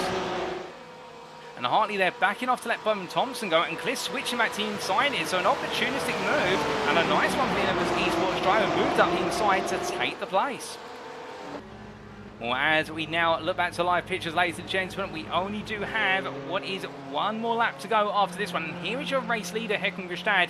Now, with 30 seconds left on the clock, it's going to be very close as to whether this is the final lap or not. So we are going to stay with Grebstad as he makes his way towards the end of this lap, in case we do end on lap number 43. In fact, I think we will do. We will not have more than 20 seconds. Well, in fact, we will have more than 20 seconds of the run here, coming out of the chase and into what will be Murray's corner. So without further ado, as he makes his way on down, Håkon Grebstad here heading towards the final corner, and will we get the checker flag as he heads into the braking zone? 5 seconds left on the clock. It's going to be very close here, and in fact he goes on for 1 more lap. He just squeezes in another lap by literally a second or two, so it's a 44th lap. And well, now with this extra lap on the board and him just getting that lap in, I wonder if we're going to see an emergency reaction from some drivers to fuel save here, given the fact not all of them were expected a 44th lap in the quota. But as he makes his way on, Grebstad right now fully in control of this race, but Ryan Moles is catching, and Grebstad's last lap was at 209.55. And I wonder there whether he may have backed off to see if he could end the race a lap early, conscious of the fuel, or whether now he's got to do a lot of fuel saving on this final lap. We're going to keep an eye on that gap, but right now it is Ryan Moles who does the faster two, as Paul Joseph Cliffs has had to come into the pits for fuel. He didn't plan for a 44th lap, and I think we're going to see a few more drivers potentially have to do that before this is all said and done. A lot of them making their way towards the final corner right now. We'll keep you updated on that, but it does look as though as Ryan Moles is getting closer to what is Håkon Grebstad. In fact, the gap now down to 2.8 seconds. Well, I think Grebstad might be struggling himself to get enough fuel in to finish this race. Moles, to be fair, has got to be quite critical, unless he's been doing a lot of fuel saving in the early stage of the stint as he makes one through. But that gap to Grebstad is falling down very rapidly indeed. Grebstad is struggling here. I think the fuel is running out as he makes his way on down. It's now 1.4 seconds is the gap. Grebstad's out of fuel. He's not good enough, and Ryan Moles will go on through to take the lead of this race. It's a late twisted turn in the elite class. It's not going to change the championship outcome in terms of who's on top, but Ryan Moles right now will potentially get his first and only win of the season as he makes his way on down the corner straight. Grebstad's not too far back, but he's not got enough gas in the tank to be able to finish this. And as Moles makes his way on down right now, well, the ProTech Motorsport driver in the number 18 absolutely will be grinning right now, but has he got enough fuel? I think he'll be lifting and coasting all the way to the end of this race. Marvin Cruz just behind him. As Moles makes his way on for left-hander, Rhys Saunders up into P2, but Moles comes to the final corner. The checker flag is about to wave, and he's done it, ladies and gentlemen. He proves he's the king of the mountain as Ryan Moles takes the win here in the elite and overall overall category in the season finale. It will then be Rhys Saunders who comes on through to take P2 overall as the Team Year 1 drive ends on a high, and what will be a third place in the in fact a second place in the championship ahead of Håkon Grebstad, who's got no fuel. He's coming into the pits. It's a disastrous end for the Ignited Motorsport driver. He's going to try and cut across to finish this race, but they could end up demoting to P3 in the championship, as meanwhile this man makes his way on around, and as he does so, well, right now it's not been an ideal day. It was a disaster at turn 1. There's been disaster later in the race, but he's been faultless for most of the season. And give it up for your new elite champion for season 11 of the UKSimRacing GT3 League. Erik Røseth is your champion for RaceLab Esports AM. It will then be Alex Hill comes on through behind P5 overall head of Ryan Walker P6, and Brandon Hay will take another overall win. It drops him just short of becoming a pro champion, but still he'll be absolutely pleased to become your runner-up this season ahead of Peter Cox, who will then come on home for P8 as he makes his way on down, and as he comes through the final corner, a P8 overall for him as he finishes the race. And James Conley, your AM winner today, in absolutely phenomenal form, takes the AM win and P6 in the AM Championship, with Alexander Tremino Mikkelsen and then coming on through to complete your top 10 overall as he makes his way to the line. But then we have this man, ladies and gentlemen. He is going to be taking second place in the AM class of Steinar Sani in the championship and in with the race today. But then Simon Andre Livingston, as he makes his way on down, well, he's not quite done yet, but this man, Casper Turnstedt, P4 in Pro Class, is your pro champion for season 11 for Peak Sim Racing, and a peak performance to wrap it all up. And your AM champion as he crosses the line, it's RaceLab Esports AM Simon Andre Livingston. He's run out of fuel and I think run out of energy at the line, but the point is he is your AM champion in a phenomenal end. And what a season it has been, as all the drivers are now made their checker flag, and what a season to wrap it up as he now does some donuts there. So he had enough fuel for the donuts. I think he was getting the save on the fuel there, but as he completes those right now, definitely enjoying the moment. And well, what a moment it's been for Simon Andre Livingston in what could have gone either way today. But after the early retirement of Satinder Dinsa, he knew that one of the biggest pressure points of the championship was off, and with Steinar Sani in the end only one place up the road from him, he knew this was firmly in control. But with so many drivers struggling on fuel right at the end, definitely Håkon Grebstad's extra lap really throwing the proverbial spanner in the works for a number of drivers. But what an end to the season, ladies and gentlemen. A dramatic opening 30 minutes followed up by some great battles on the strategy and on track, and then we got to see after all that, I do believe, what is some of our drivers in the end running very critically, dangerously low onto fuel. Paul Joseph Cliff being one of them, but still a P7 in the AM class today, one of his best performances of the season, and fighting into the season for the 92. And well, now with Daniel Page making his way on around a third place finish in the pro class in this round, and that's his best performance all season on the promoted driver from season 10, the previous AM champion, and will the Old Dudes and Cars pair making the way on down here. And I wonder if they are going for the jump here, ladies and gentlemen. Let's stay with them as they make the way on down. I think they might be. It's the tradition, of course, to make the jump when you complete a race at Bathurst, or will they come through the kink? No, they're going for the jump, and we stay with them for this as they make the way on through. Will they make it? They both do. They both land it, but both make it into the wall on the other side. Well, we couldn't end a race at Bathurst without two of our much-loved Old Dudes and Cars drivers going for the jump. And, well, with that, let's take a look at those race results subject to Eddie Stewart's inquiries, and here they are. And as we can see, Ryan Moles taking the overall win today in the elite class win as well for ProTech Motorsport by 8 seconds over Rhys Saunders, the Team Year 1 driver, in the end fighting hard for what was the podium, but not quite able to find a way to outsmart Ryan Moles on strategy. Håkon Grebstad at P3 there for Ignited Motorsport, and in the end with one extra lap, it was an extra lap that doomed a lot of drivers, including himself, to what was a third place finish, and still a great performance. But it does mean that Saunders will finish second in the Elite Championship Provisional. It'll be Grebstad at third place in that championship, but then your fourth place finisher today will be your Elite Champion in the form of Erik Røseth of RaceLab Esports AM. Not the way he wanted the season to end. I think he wanted to be on that podium, but still, he's taken the results as they've been given to him and delivered when it's been most important, ahead of Alex Hill P5 for TQ Sim Sport, and a further second behind Ryan Walker for Satellite Racing to complete your top 6 of Elite. P7 overall, Brandon Hay, your pro winner today for Newbridge Esports in a result that will cement him as I do believe the runner-up in the pro class. I might be mistaken on that, but you'll definitely be inside that top 5 if not the top 3. And then Peter Cox for UKSimRacing Clark, P8 ahead of James Connolly, your AM winner today for UKSimRacing Moss, and not a fault to his race today. James Connolly absolutely on point. I think wondering where those results could have been earlier in the season, but still a championship-defining performance there for him. Ahead of Alexander Truno McCalson, the race lab Esports AM Drive completing your top 10, and best P11 Steinar Sani there for Race Lab Esports AM2. Now we should come back to Alexander Truno McCalson in P10, and the fact that's his best performance of the season there, second place in the pro class in terms of places accrued, and a great drive. And Steinar Sani with that second place in the AM class, becoming your runner-up in the AM Championship. And in P12 there, Daniel Pace, Old Dudes in Cars, completing his season on the podium, and therefore a great way to wrap up things. And then it was Casper Tunstead for Peak Sim Racing, who are P13 overall. Well, he will be your pro champion for this season, ladies and gentlemen, ahead of Casper Rotner for Old Dudes in Cars, and then Seaman Andre Livingston completing your AM podium with P15 overall and becoming your AM champion in Racing Lab Esports AM. But with the coverage there of our race finishers on the lead lap, we can also see it finishing a lap down when it started with Marvin Cruz there, P16, ahead of John Doble with Bevan Thompson, Simon Hartley, Mark Johnson, who completed your top 20, Paul Joseph Cliss and Stuart Pearson all finishing a lap down in total. Nathan Scott 2 laps down in the end, the same for Darren Sharples. Jack Wyborn at P25, they're 5 laps down for TPA Racing. That late instant cost him very dear, and I hope he's doing okay. Chris Constable 10 laps down there, still be classified as a race finisher after that unfortunate instant on the right into Skyline, and Kerry Corcoran at 12 laps down ahead of Aaron McGregor, whose mid-race incident cost him the chance at the Pro Championship. And you can feel the commiserations for him there. And then we can see from P29 downwards, drivers will be classified as non-finishers as they did not complete over half the race distance. Thomas Barjuk, Satinder Dinsa, Lawrence March, Joe Newman and Martin Tillim.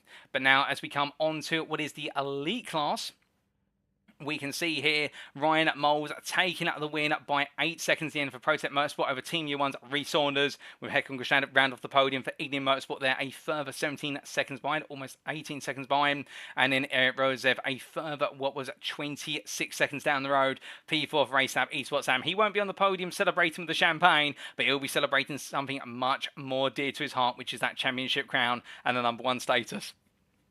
P5, Alex Hill for TE Simsport, a second clear of Ryan Walker at the finish for Satellite Racing, and then Peter Cox, the last elite driver to finish on the lead lap, with Nathan Scott finishing 2 laps down there for Empire Motorsport, and then the 2 non-finisher retirees of Joe Newman and Martin Tinnin when their races coming to an end in the early stages.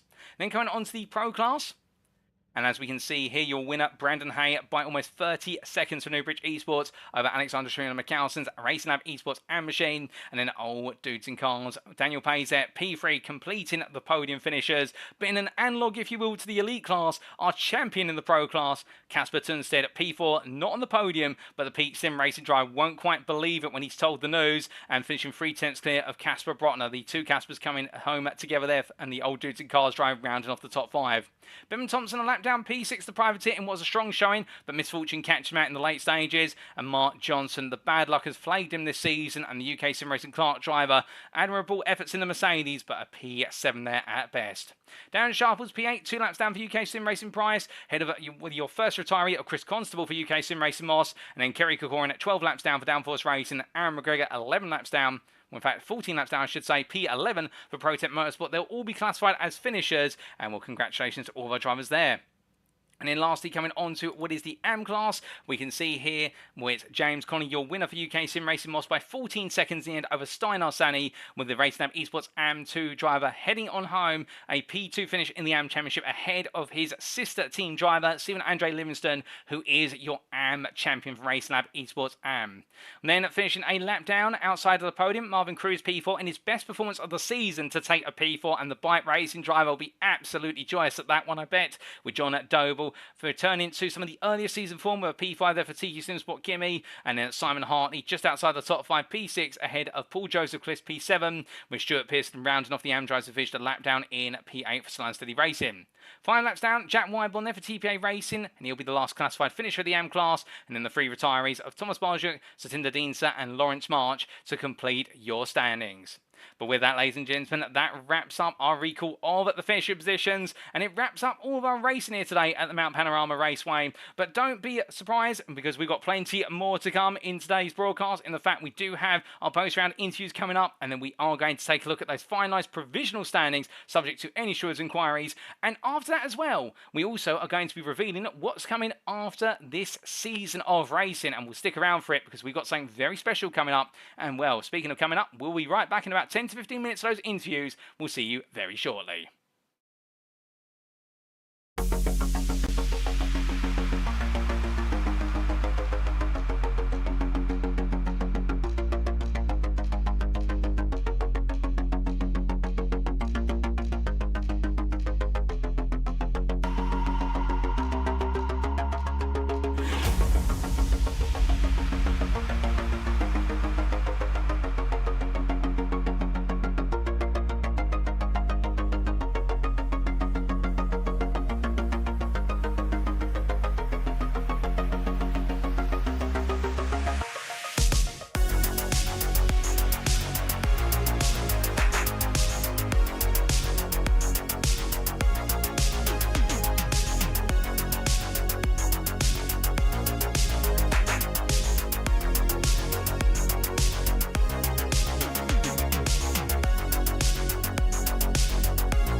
Alrighty, ladies and gentlemen, without further ado, it is time for our post-round interviews with our volunteer drivers. And today, we're going to be hearing firstly from our overall winner, Ryan Moles, the ProTech Motorsport driver, who swept on through to take victory in the closing stage of this race when it all came down to a 44th lap that many had not planned for. But we'll hear the perspective from the elite driver and his pursuit of the win today. And then we're going to be hearing from our elite and AM drivers champions, and coincidentally, both of them from the winning team in the Teams Championship of Racing Lab Esports AM. Firstly from Erik Røseth, our elite champion, and then our AM champion, Simon Andre Livingston.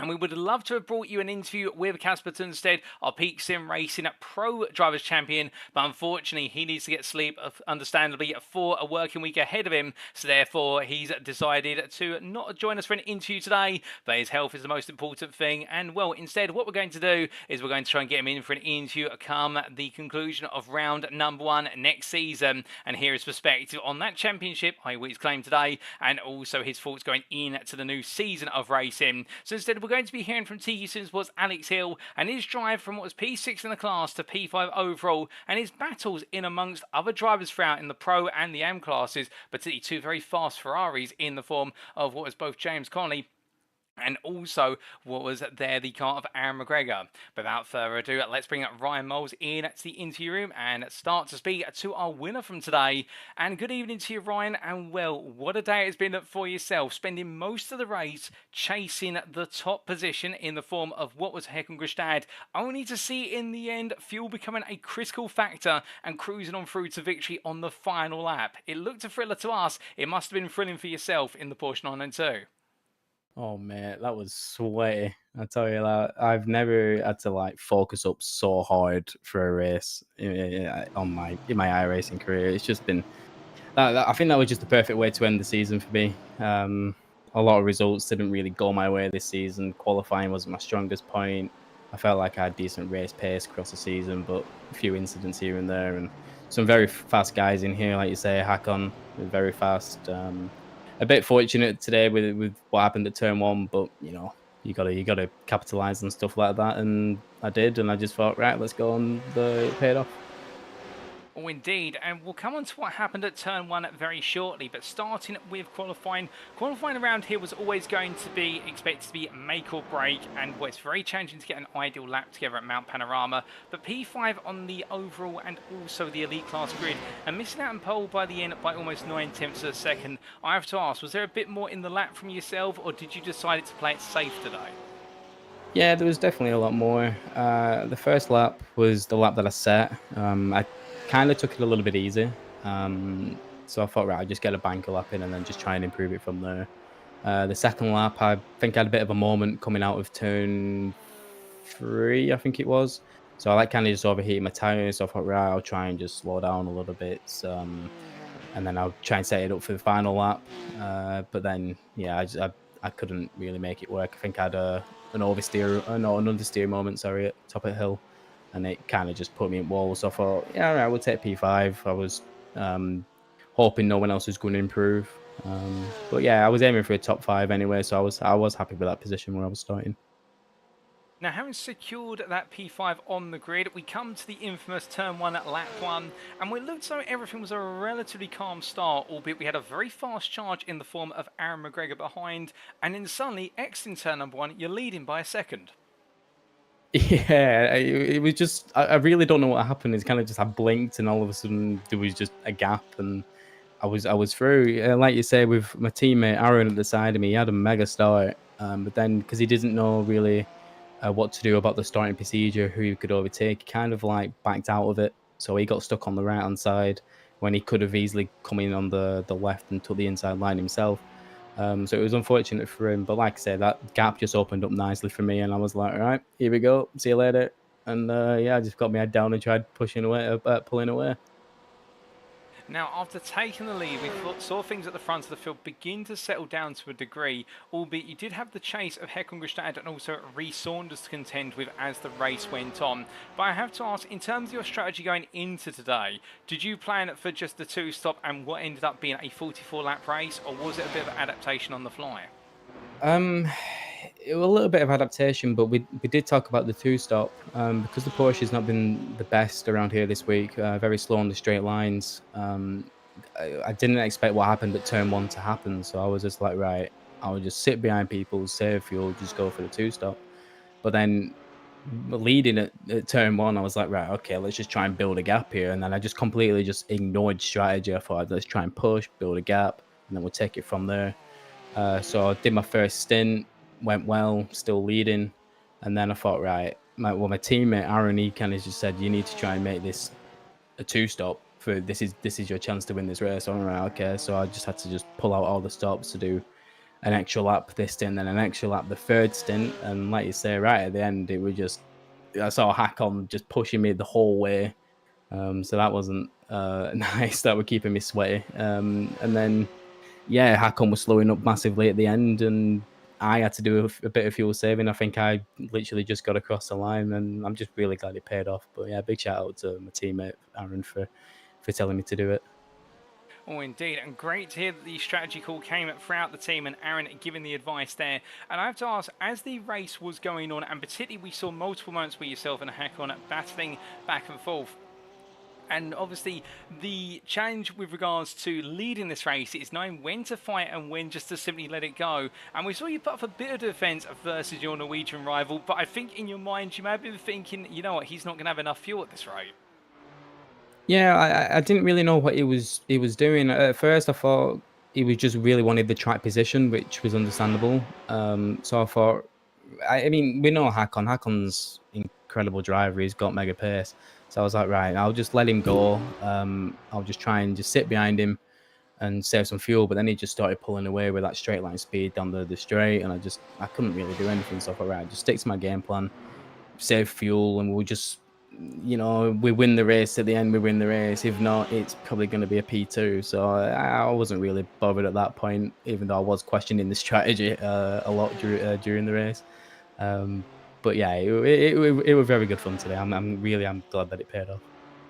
Well, indeed, a well-placed piece of strategy working off in the closing stages of the season, which has proven to be unpredictable. And you mentioned earlier on the fact that things have not necessarily gone your way this season, a bit of misfortune, and particularly also a very strong field to race against. But at the end of the season, you've come on through strong, and indeed, I do believe with the result today, in fact, picked up your first win of the season, and also to go with it, only your third podium of the season. Have there been any other highlights that come to mind?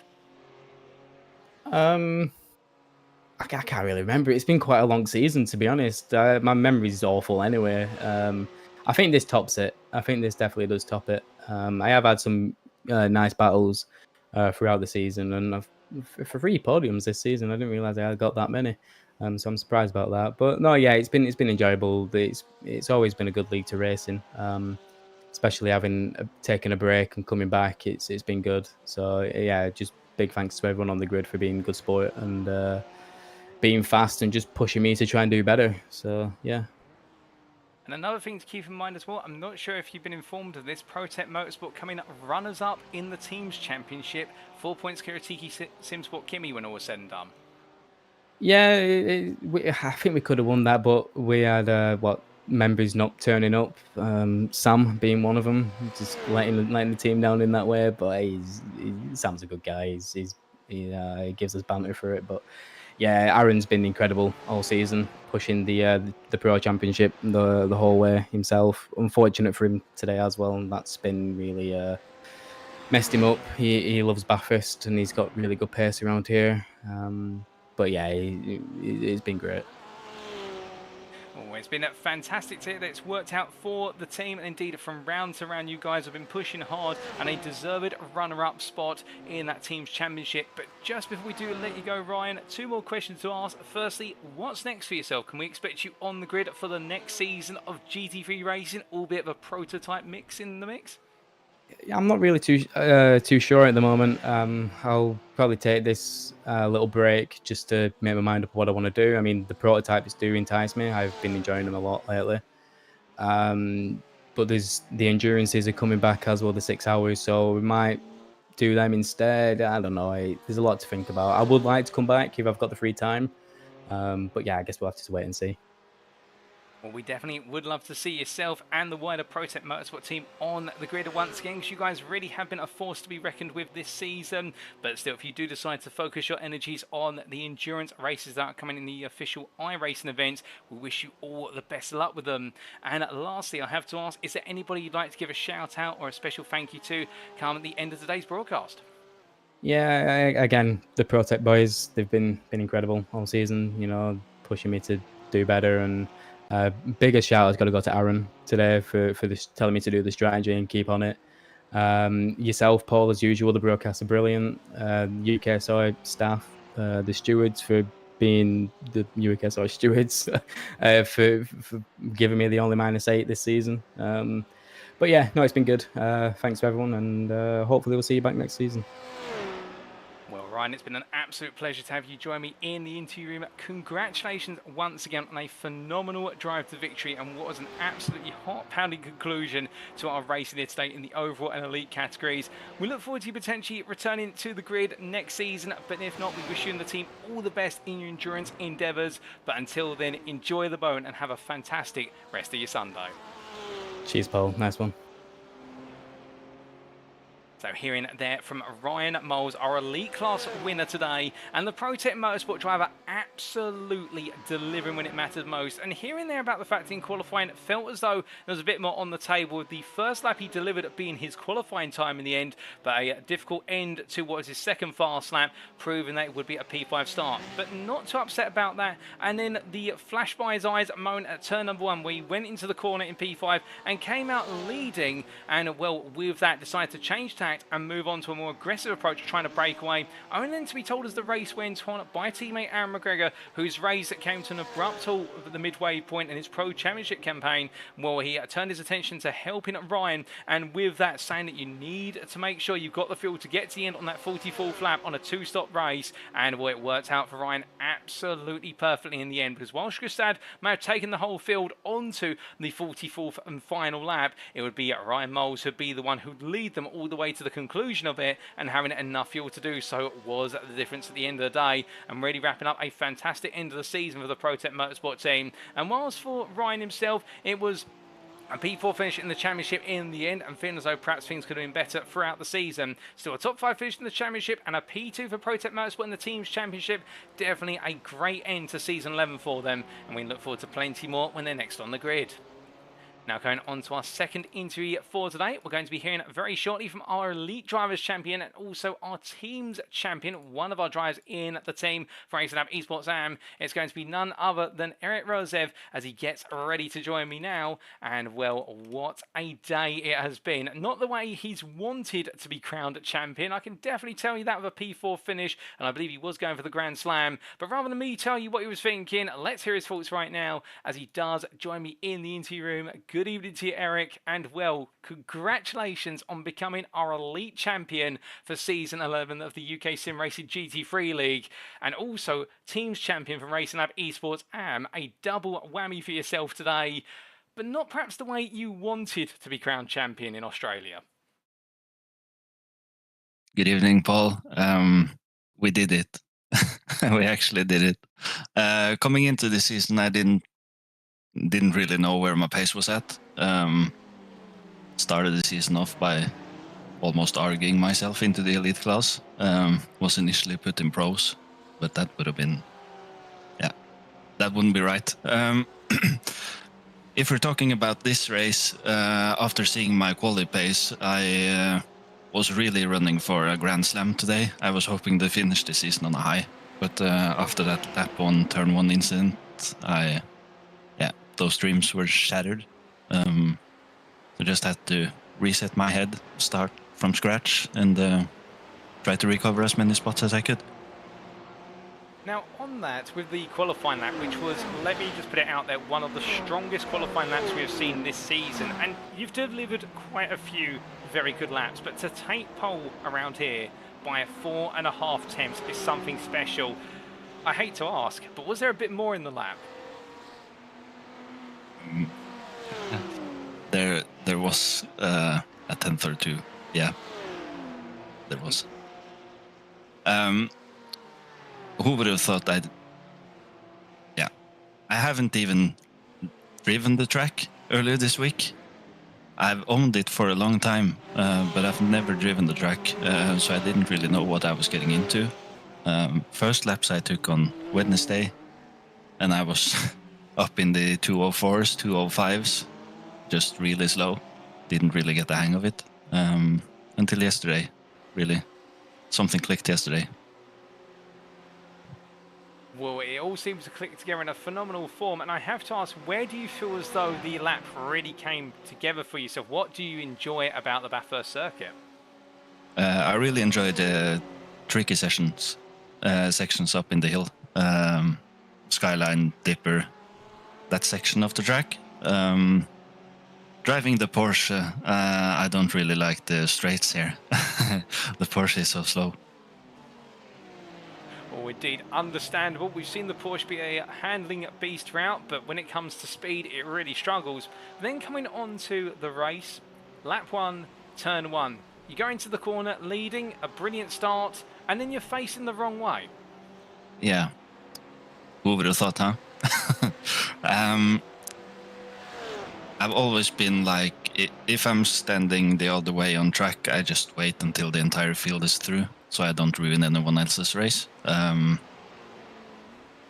don't really know what spot I was re-entering the track in, but I was quite far behind. But I did know from the start there was no more than 10 elites today, I believe. And I needed to finish P11 or something to seal the deal, so to speak. So I was quite relaxed, but I did really want that podium today, and I did all I could, but it wasn't reachable, unfortunately. It was unfortunate, but along the way we got to see some fantastic overtakes from yourself, and in fact I think you made the most overtakes of any driver in this race, and indeed the most overtakes in a single race this season, if my numbers are correct. How do you go about it, overtaking at Bathurst when this circuit is so narrow? At the start I was doing it real safe. I didn't want to pass anyone on top of the hill, so I always waited to the straights, and was really relying on the others who didn't have the pace that I had to let me by. And there's a lot of nice people in this league. There was a lot of overtakes that was given to me for free, I feel like. But after a while, when I got stuck on top of the hill behind traffic, I really had to send it if I was even going to even be in reach of a podium. So there was a couple questionable overtakes as well that I didn't really think would go well, but it all worked out. Oh, indeed. And speaking of strategy and overtakes, we saw a couple of times where you decided to pit rather than try and battle in order to get ahead. And perhaps the most notable one was you leapfrogging your sister teammate Stein Arsani and also James Connolly. Yeah, I did go. That was the first pit, wasn't it? Yes. Yeah. I did go into pit the first time quite early because I got stuck behind a train of 4 cars, I believe. And a couple of them was fighting for positions, so I didn't really want to ruin their fight. So I did go into pit early to get some free air. But going into pits early, I really messed up my strategy for the whole race, really. We did know at the start we would have to save some fuel to do a 2-stop. And going into pits early, 3 laps early, I believe. I was definitely not going to make the 2-stopper. I did have to do 3. Knowing that, I just put the pedal to the metal and tried to recover as many spots as I could. Now, in terms of the strategy and seeing it go to a free stop, obviously fuel being a key factor here today and perhaps one of the limiting factors in the race. We did see a number of drivers struggle with fuel, but were you looking at any sort of fuel saving techniques as the race went on just to try and go a couple of laps longer? I didn't really save that much. I saved a bit, of course, when I came up behind traffic, when I needed to slow down to not ram anyone off track. There was one lap, not the final one, but the one before that. I think I did a 2:13 or 2:15 lap or something because I realized I missed almost an entire lap of fuel. Oh, goodness me, having to save a lot of fuel in the last moment. And we did see your lap times dip slightly, so that does explain what happened. But then coming to the finish line, coming out the final corner, a P4 at the end of the day, not quite the podium you wanted, but still, the checker flag taken, it's done, you're elite champion. Just take us through what that feeling was like when you crossed the line. I had quite a big grin on my face going over that line. I was good that I didn't have enough fuel to do some donuts at the end. Oh, goodness me, a great feeling there, and well, with it, of course, crowned champion by a staggering margin, and really a deserved margin at that. And now, looking ahead to really the future, of course, you've come on the scene, your first season in the UKSimRacing GT3 League, you've won in a hard-fought competition, and now, well, we have to expect you to defend your title. Will we see you on the grid for the next season? I was contemplating entering, but this time around we have the National Norwegian Championships, and those the last round is in the end of October. So I feel like I really need to focus on that, and then we're going into November and December, which is the at least December is the holiday month. So I have to go a bit forth and back, but I do believe I'm going to take a little time off and maybe come back for the start of next year. Well, that's absolutely fair, Erik, and we wish you all the best in your endeavours, whether it's on the circuit or off of it, and also a bit of rest is deserved after your phenomenal performance today. And we talked a little bit about yourself and taking the Elite Championship, but what about the Teams Championship? The Racing Lab Esports AM team doing a phenomenal job this season and winning by quite a margin.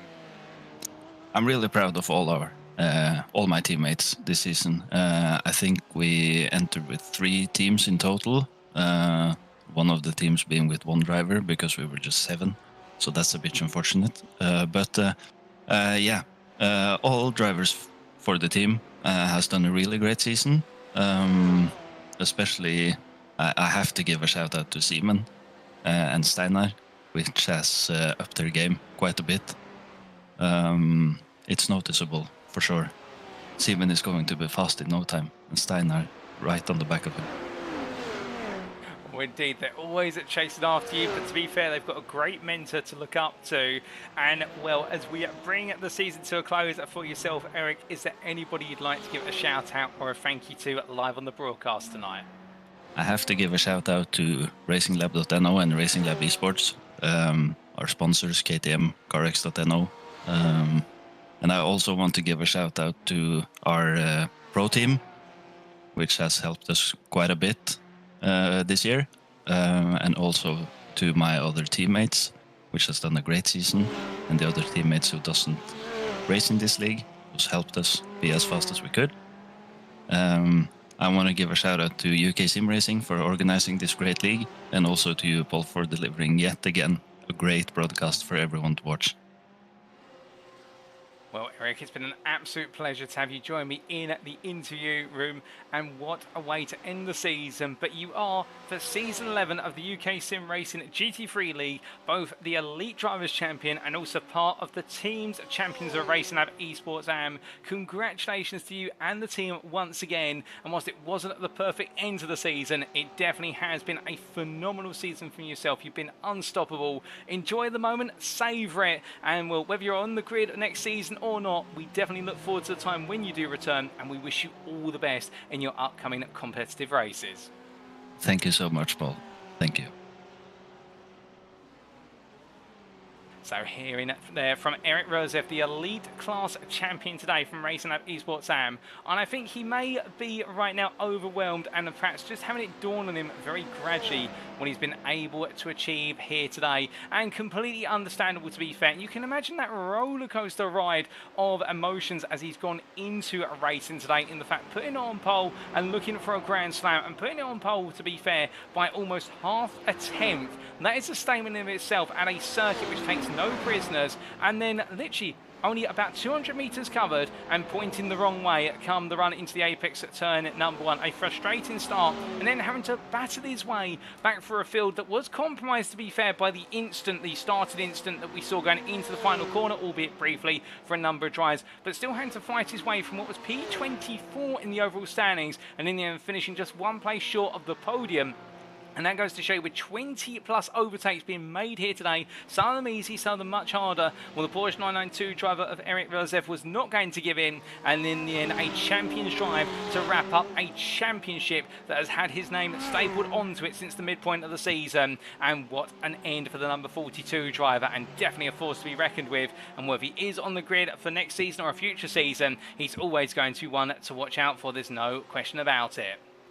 But now we come on to our third interview, ladies and gentlemen. And well, we've heard from one Racing Lab Esports AM driver, so now we're going to be hearing from a second one, and well, also our AM drivers champion in the form of Simon Andre Livingston. And what a day it has been for himself, in the fact perhaps he's not necessarily had the roller coaster that his teammates had in the elite class, but what he has had today is a phenomenal drive, and also been wary of where everyone else is on the circuit all the time. He joins me in the interview room. Good evening to you, Simon Andre, and you are our AM champion for season 11 of the GT3 League.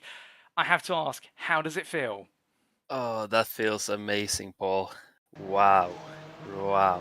Oh, I don't know if you saw it on the broadcast, but I think it was first lap or going into the second lap after the start. I wasn't paying too much attention. I was watching the Delta, trying to figure out what happened to Sedinder, and then I put it on the grass, just leaving the first corner, and it came back and I hit the wall, and I think I dropped 3 or 4 places, and was like the first stint just trying to figure out how big of a damage I had.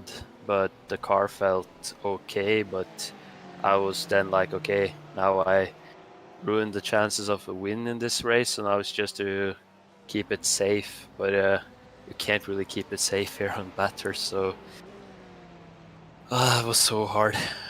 I feel like I could sleep for a week right now. Oh, indeed, understandable there, and I can understand where you're coming from. And whilst we didn't quite catch that moment on the broadcast, that does explain why we saw you drop down the order. But focusing on a bit more of a positive moment, let's talk a little bit about qualifying. Second place on the AM grid, and we saw you take P12 overall. You were 2 tenths off of your sister team's driver, Steinar Sani. Looked close between the two of you in qualifying, and also Satinder Dinsa, who was only 400ths off of you. But it was a bit of a nerve-wracker. Yeah, I couldn't get my... all of my quali laps were so bad, to be honest. I have set better times in practice. I did like on similar track conditions with race fuel, about maybe 30 liters or something. I made almost 203 blank, so I was aiming for that in qualifying, but like the nerves took me. I was so cautious on the first lap, and then I said to myself, now we need to push on the second lap, and then I overdid it going into the last one before the long straight. I don't remember the name of it, but like after the dipper and the S's going down there, and then the third lap I did a mistake. I think it was like first corner, so I didn't really feel like my quali lap was any good. But looking at the results and seeing that it was a P2, then I think it was like, okay, that's good. Now I'm behind Steinar. Now we can work together to just get the best result possible. So that was my objective going into the race. Well, objective achieved in qualifying, and now going into the race. Of course, you had the company of one of your championship rivals just behind you, but then a difficult start for Dinsa, and meanwhile for yourself a relatively okay start, meant that you're able to at least take the first lap in comfort. Yeah, But I didn't notice that he was gone from the Delta before, like I said, going into like the second lap. And I felt like that first corner brain fart was almost like, what am I doing? I was just looking at the Delta, and then where is Dinsa? Where is he?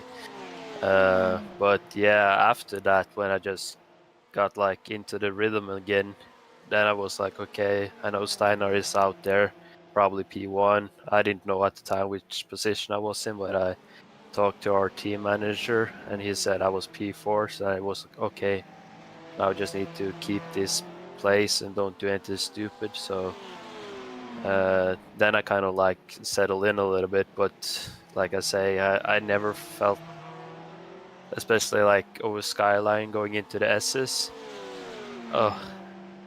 every time I just felt like my pulse was going from maybe somewhere between 130 to like almost 200. The heart was pounding through the chest every time, and they're going to do that for like 40 laps. So it's no wonder I'm tired.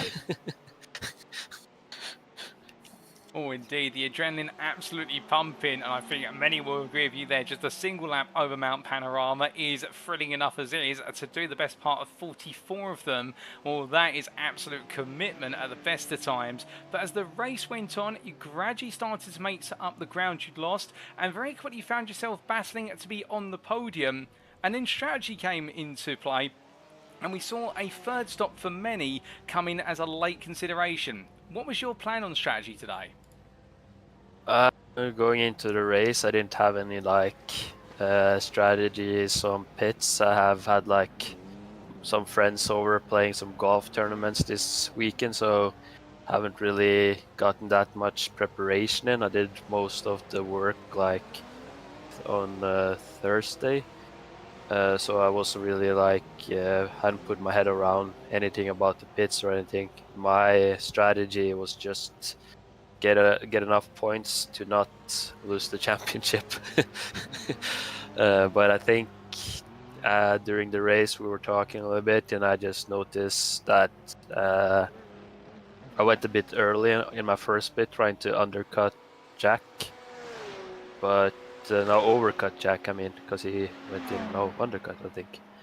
And I then came out and I had changed tires and I didn't get the grip of the car, so I saw that after he pitted he was still in front of me, and from that point I just tried to go full attack, so I wasn't really fuel saving anything. And after the second stint I knew that I wouldn't make it on 2 stops, so I just went flying on that third stint before I went into the pits just for a splash and dash and then just go out there. And then I was trying to go for fastest lap, but then after 2 times almost bending it into the wall, I figure out there's no sense in making a big collision and then not having finished the race just because he wanted to set the fastest lap in the last race. So I just had to just drive safe and keep it on the track.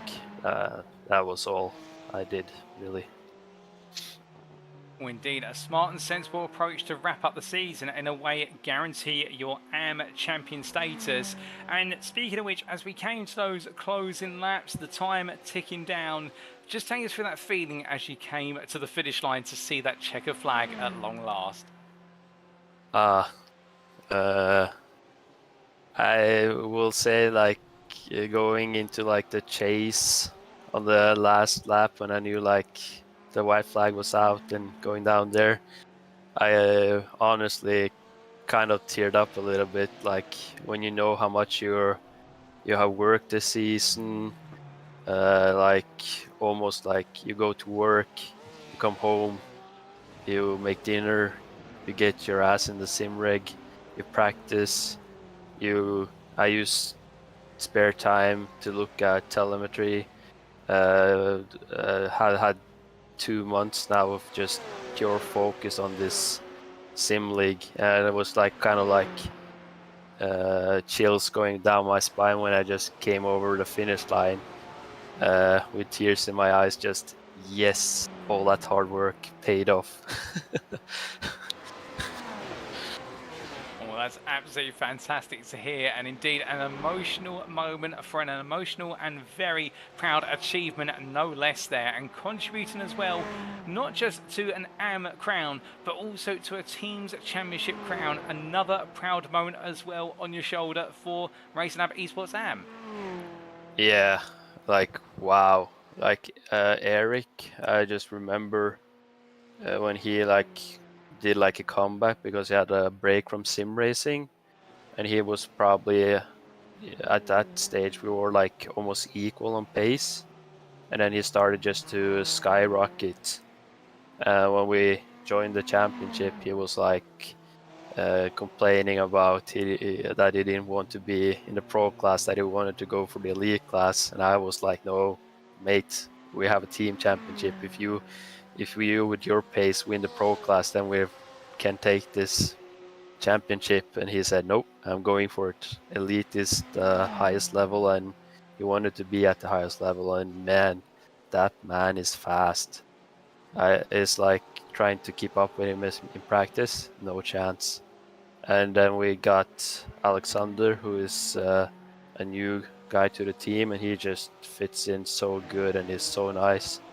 And he's been a good contributor as well. It's not just me and Erik who's been picking points. He's been, I think it's almost been like constantly like top 5 in the pro class almost all season. And we were talking a lot during the race because I think I was behind him a little bit, and then we switched places because he was fuel saving to just have a 2-stopper, and that strategy for him paid dividends because he got P2 in this race. So super happy for him, and the team championship means almost as much as the AM win because I like to be a team player, so that's amazing.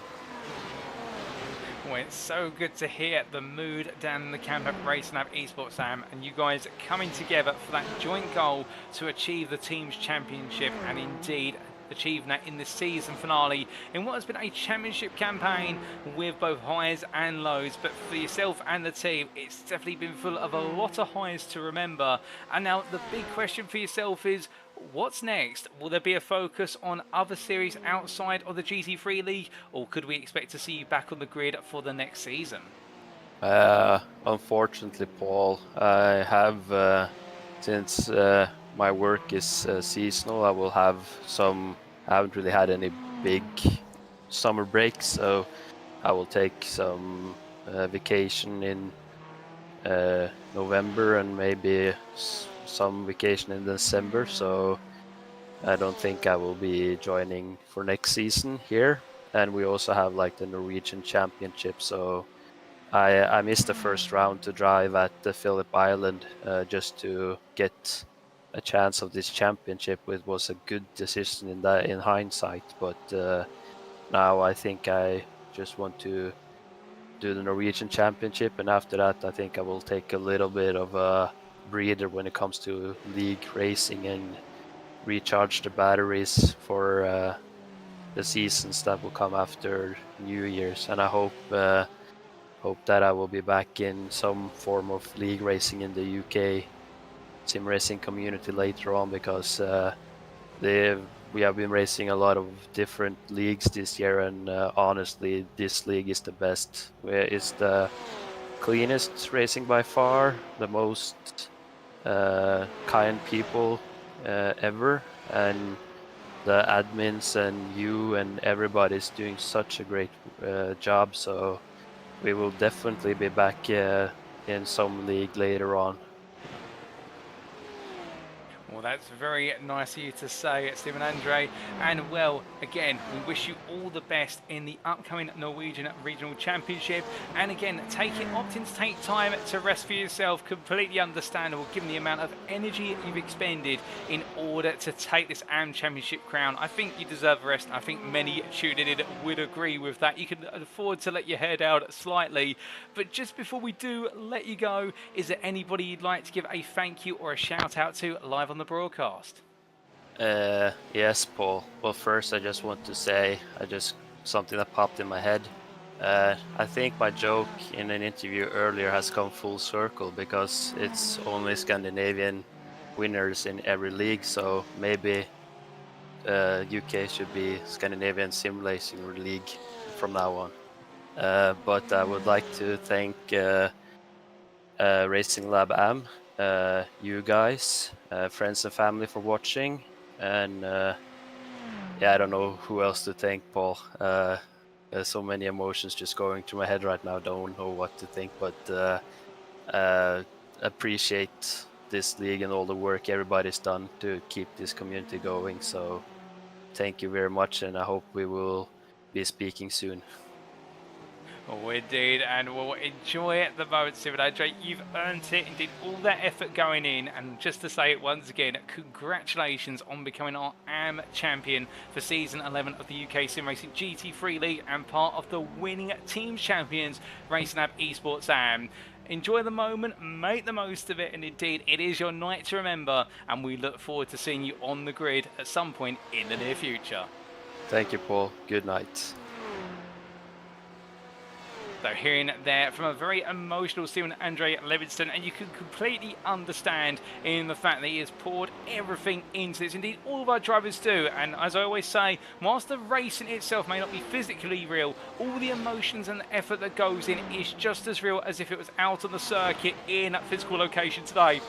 And Stephen Andre Livingston really enjoying a championship whereby at the start of the season he was contesting the podium spots in the M class, but it looked as though sister team driver of Steinar Sani was going to be the driver who was in the spotlight. But at the midpoint of the season, the momentum changed and it never quite went back and forth anymore. It was going more the way of Stephen Andre with each and every day, and the ethic that he has put into this season in order to come out on top. And again today, after what looked to be a relatively solid qualifying performance and a first lap number 2, a mistake made when he was more focused on seeing where his Tiki Sim Sport rival had gone in the form of Satinder Dinsa, and in the end making that mistake at turn number 1 and having to recover it to a P3 finish on the podium there, guaranteeing that he would be your AM champion. And hearing there about the fact that with that performance he doesn't know quite how to feel right now, and I think all those emotions will gradually get together, and he really has been a star of the season and one we'll definitely remember. And now, ladies and gentlemen, coming on to our fourth and final interview of the day. He's been waiting patiently in the interview room and he's got himself all set and ready to go. And we're going to be hearing from a driver today who did enjoy battling his way back and down the field with regards to the elite class and overall. But as he now joins me in the interview room, we're going to be hearing the perspective of Alex Hill as, well, he joins me now. And good evening to you, Alex. And what a battling day you've had over the mountain. A P5 finish in class and overall. But along the way, having to battle a good number of elite drivers and even more so the leading pro and AM drivers as well. You seem to be right in the thick of it for 90 minutes. I wouldn't necessarily say I was battling the lead pro and AM drivers. I'd already decided at the start of the race that I was going to go for not doing the extra pit stop, so I was using them to keep up behind and save some fuel, which seemed to work out for me in the end. So you know, they're not in my class, so I didn't really need to battle them particularly hard. Oh, indeed, very true. And like you say, being able to dodge the extra pit stop, which caused many a big speed bump on strategy right at the end of the race. But coming to the race very shortly, let's talk a little bit about qualifying first. 10 elite drivers, albeit the best part of which 4 of them not putting a qualifying lap in. P6 from yourself, I have to ask, with regards to that qualifying lap, was there perhaps a little bit more on the table, or is that where you expected to be today, given the tenacious nature of this circuit? Well, I binned it on my opening qualifying lap, so I only got opportunity to do one more due to the length of the track. I started doing a second lap on the second attempt, but realised fairly early on there simply wasn't enough time to get it done. So I only got that one qualifying lap in, unfortunately. I did feel I was over half a second faster in the practice session beforehand, so there was definitely more available, but I had to do what I got. And in that case, it was P6. So taking that P6 into the race then, we saw a very dramatic turn 1 lap number 1. I have to ask, where did you find yourself in all of that, given you started P8 on the overall grid? Almost at a complete stop going into turn 1. Thankfully, the people behind were paying attention to the fact that something was going on. I ended up almost having to come to a stop with that on there, but first few people to sort of get away with it. There was a couple of us who just sort of got away with it and saw it happening. It was a little bit strange thing to happen. I've not properly watched it back yet, but that one other 90-minute race, it's sort of like, come on guys, you can do better than that. Oh, indeed, and a very interesting situation, like you say, and really then setting us up for what was a bit of a scrambled field going into the subsequent laps. But we did see within the opening 10 minutes things start to calm down to a degree, albeit not without you enjoying some battling with the likes of fellow elite drivers such as Ryan Walker as time went on, who started from the pit lane. Well, yeah, so Ryan obviously went on a completely different strategy as he did start from the pit lane. There was a few times he was close by to me. I'll be honest, I was a bit. I wasn't letting the elite drivers go by as quickly as I was allowing the non-elite drivers go by. I was making them work for it, knowing that potentially that could help me out in the end if I could hold them up whilst I'm saving fuel. Because once they were past, unfortunately, they were just sort of going because there was quite a large time difference between those who were saving and not saving fuel on the lap delta, so I needed to hold them up whilst I could, and that I think probably benefited because I did gain a few positions near the end of some of those drivers which I had held up earlier in the race. And on that point, of course, as a racing driver, you always want to go fast and you always want to push for the win, but sometimes using a strategy to your advantage is all part of winning. I have to ask, as well as playing conservatively around other drivers, were there any other techniques you were using in particular to potentially save fuel? You talked about slipstream off of drivers in front of you, but I presume there might have been quite a bit of lift and coast. There was an awful loss of lift and coast, yeah. There was a difference of between when I was practicing flat out and practicing for what I knew the fuel target would be. It was a difference of almost half a litre of fuel per lap. So there was significant lift and coast, especially going to the end of a chase. Also at the top of the mountain as well, I could lift on there and just sort of going down the dipper, you could brake a bit less on there. So there was a few spots I was having to lift and coast to maintain that fuel target. It sort of all worked out in the end. Well, it worked out quite nicely for yourself, and what time you lost in terms of saving fuel, you gained massively with regards to missing that extra pit stop. And as the race came towards its closing stages, and we saw a lot of drivers have to make that last-minute dash for a pit stop and the 44th lap, was that a lap you had expected there to be? Because we were very close to not seeing it. Well, I initially was sort of thinking I was going to go 15, 14, 14 on the lap count, and it became sort of fairly obvious quite early on in the final stint that there was a good chance that we were going to get this extra lap. So my thinking was, well, I'll save for it now, and if I've got a bit of extra fuel, I can push hard at the end. And as it was, I came across the line with less than half a litre left in the tank. So every drop of that fuel was needed. It was the correct decision to start saving when I did. I wasn't initially expecting to have to do another 15 lap stint. It was a case that they sort of figured out that actually we probably could be doing this. Let's see what happens. Indeed, very smart of you to adapt on the fly there and making sure you just had enough to get to the checker flag when it was delayed by a lap. And coming on through the final corner to take P5 in this race. Of course, we've only seen you for the latter half of this season as you joined us quite late, but still a good string of results over the course of what has been the 3 rounds you've been able to attend. Are there any major highlights from your attendance this season, or has this been perhaps your highlight given that you mastered the strategy today? Well, I had quite a lot of fun. Bathurst is one of my favourite tracks, so I always enjoy that. Yeah. And then looking ahead to what's next for yourself and Tiki SimSport, obviously there's plenty going on in the team, both in the real world of motorsport and also in the simulated world. Can we expect you on the grid for the next season when prototypes are thrown into the mix? Well, I'm going to do a bit of testing, I think, on the new prototypes, and I'm quite looking forward to trying them. We'll have to wait and see on whether or not I will be joining that one. Does look quite exciting, but we're going to be trying that. It was something new to try. If I do join, I'll definitely be doing, I think, the prototypes this time round, assuming there is space. But we'll have to wait and see what happens there. I've been in racing the caddy recently outside of the league, and I've had a lot of fun in that. So we'll have to wait and see. We definitely would love to see you on the grid in a prototype for what's upcoming, and more on that, ladies and gentlemen, in short order. But just before we do let you go, Alex, is there anybody you'd like to give a shout out or a thank you to live on the broadcast tonight? Yeah, so I think similarly to what the other drivers have said, a big thank you to everyone involved, especially you Paul, the staff at UKSR, all my team, and for what has been, as I say, even though I've only been there for the last few weeks, what has been a fun end of the season.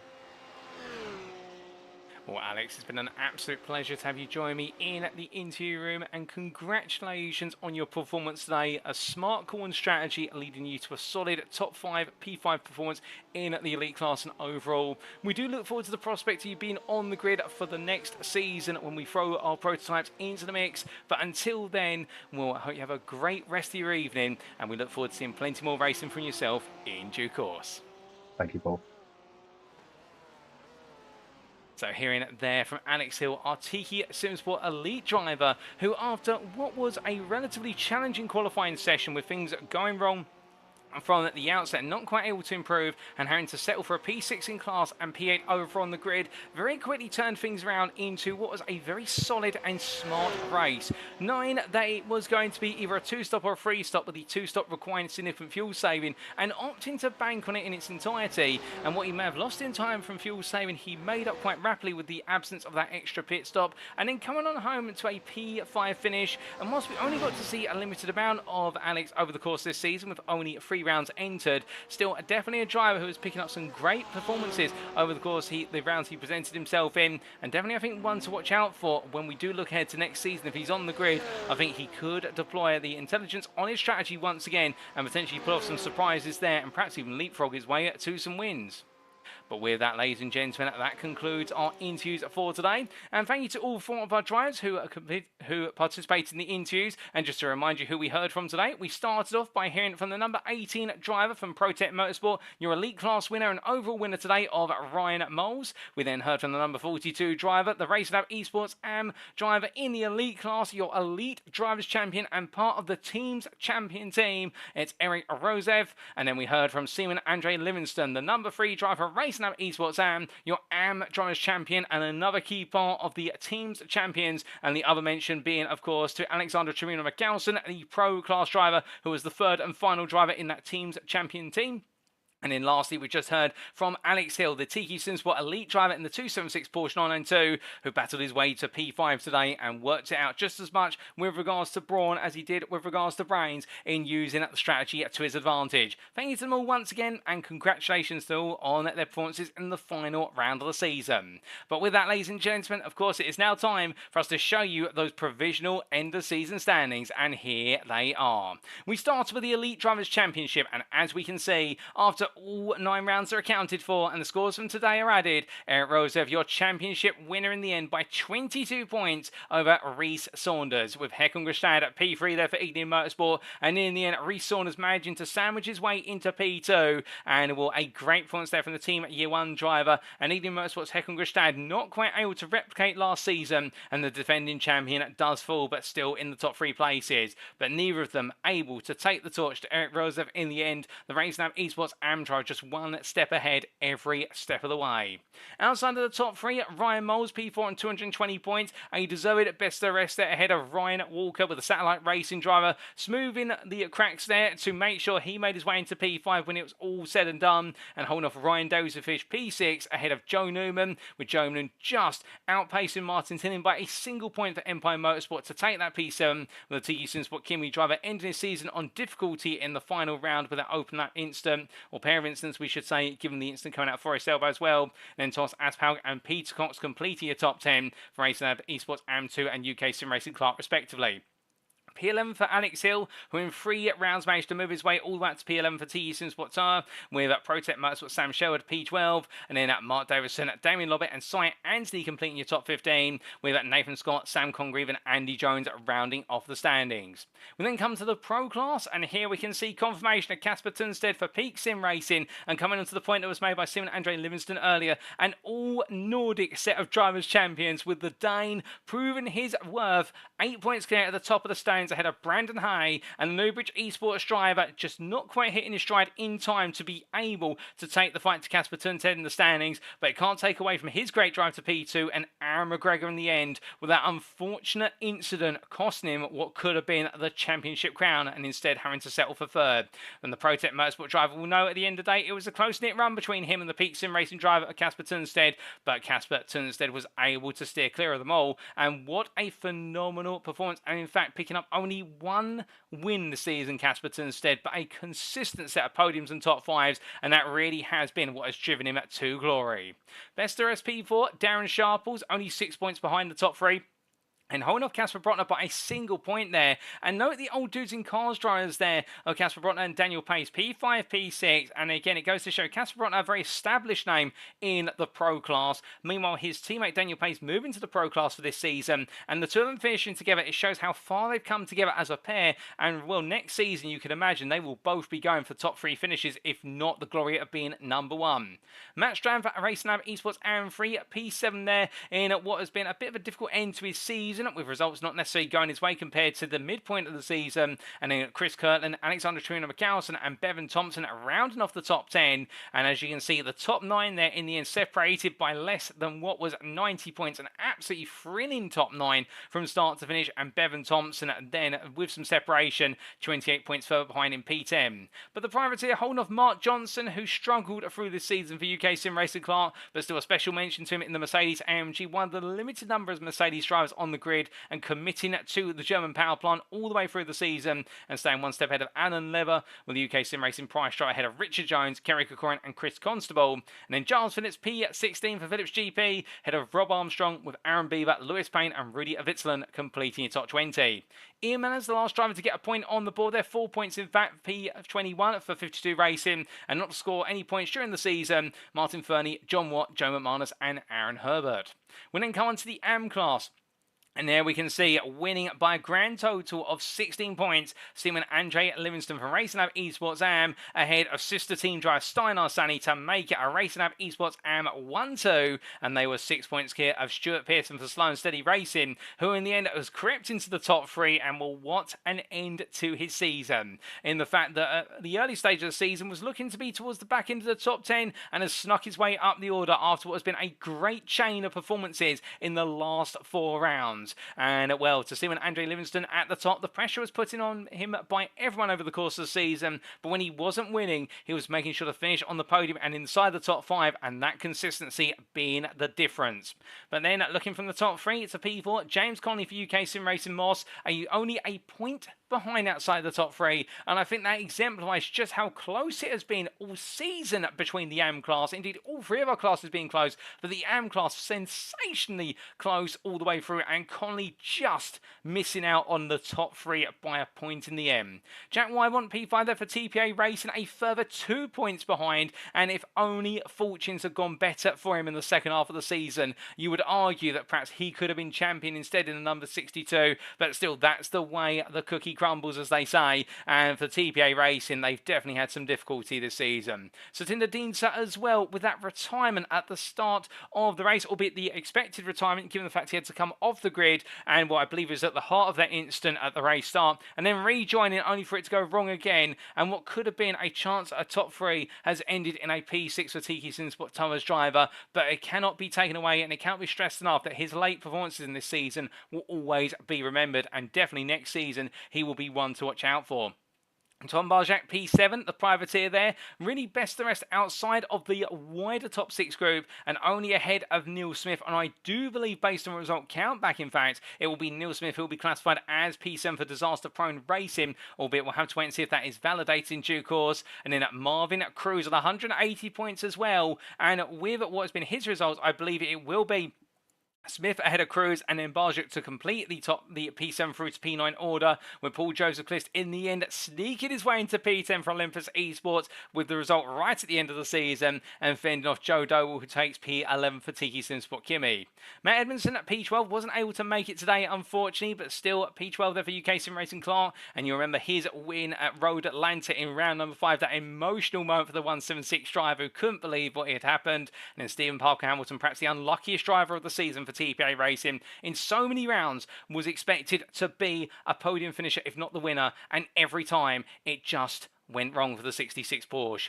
BJ Alvarez and Cy Hartley completed your top 15, with Sean Gaffney P16, and then Sander Rosted, Ricky Ping, Matt Maddox and Frank Klein rounded off the top 20, with Lawrence Marsh finishing at P21 there, albeit joining us late in the season. And then coming on to lastly the team standings, the top 30, there's your confirmation, ladies and gentlemen, by 77 points. Racing Lab Esports am taking the crown ahead of ProTech Motorsport, with Tiki SimSport Kimi P3 there on 417 points, a further what was 23, in fact 33 points down when we do our mathematics correctly, and then Old Dudes and Cars and UK Sim Racing Price round off your top 5.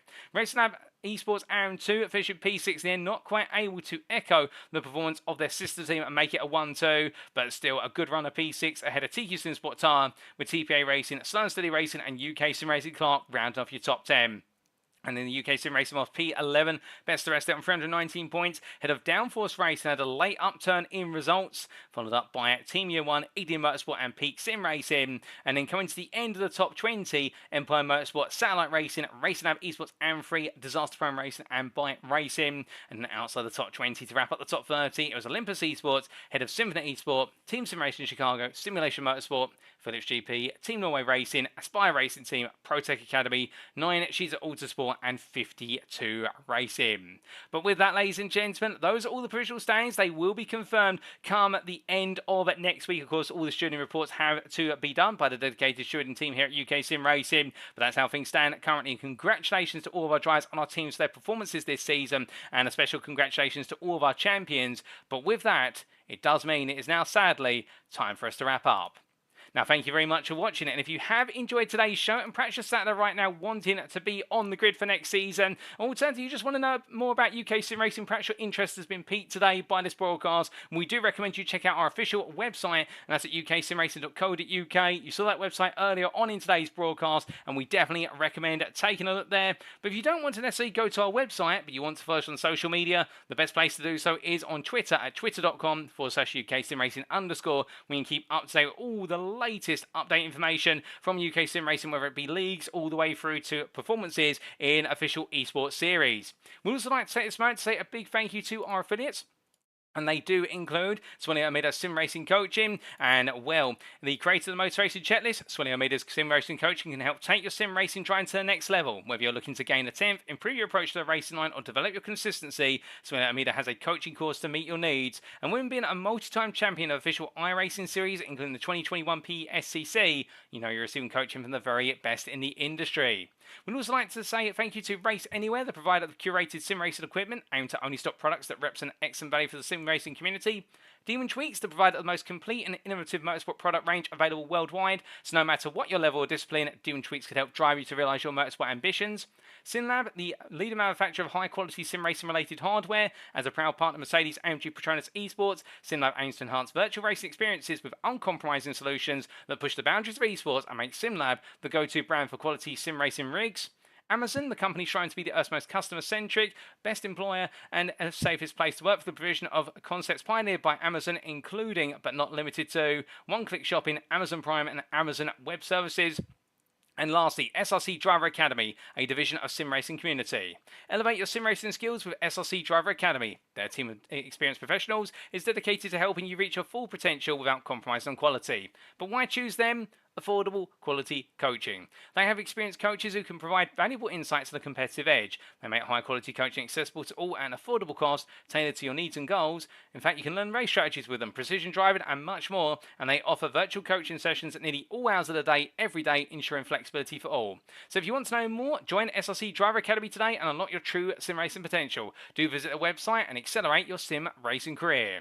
But now, ladies and gentlemen, attention turns to next time, and well, we can say that our inaugural GT3 GTP Multi-Class League gets underway on Sunday, the 17th of September 2023, so it's only 2 weeks away. There's a fresh season of content coming on iRacing. We have got the full GTP class from IMSA being on the grid, and well, that means we're going to be seeing the Porsche 963, the Acura, also seeing the Cadillac V-Series, and also what is the BMW M V8 Hybrid. They're all going to be on the grid and mixing out with the GT3s. Speaking of which, we've got a new Ferrari coming on the way. It's a Ferrari 296 in addition to where's the existing GT3 class. And well, if you're interested, we can definitely tell you one thing: there is plenty to look forward to at UKSimRacing. But speaking specifically about the multi-class league, here it is, ladies and gentlemen.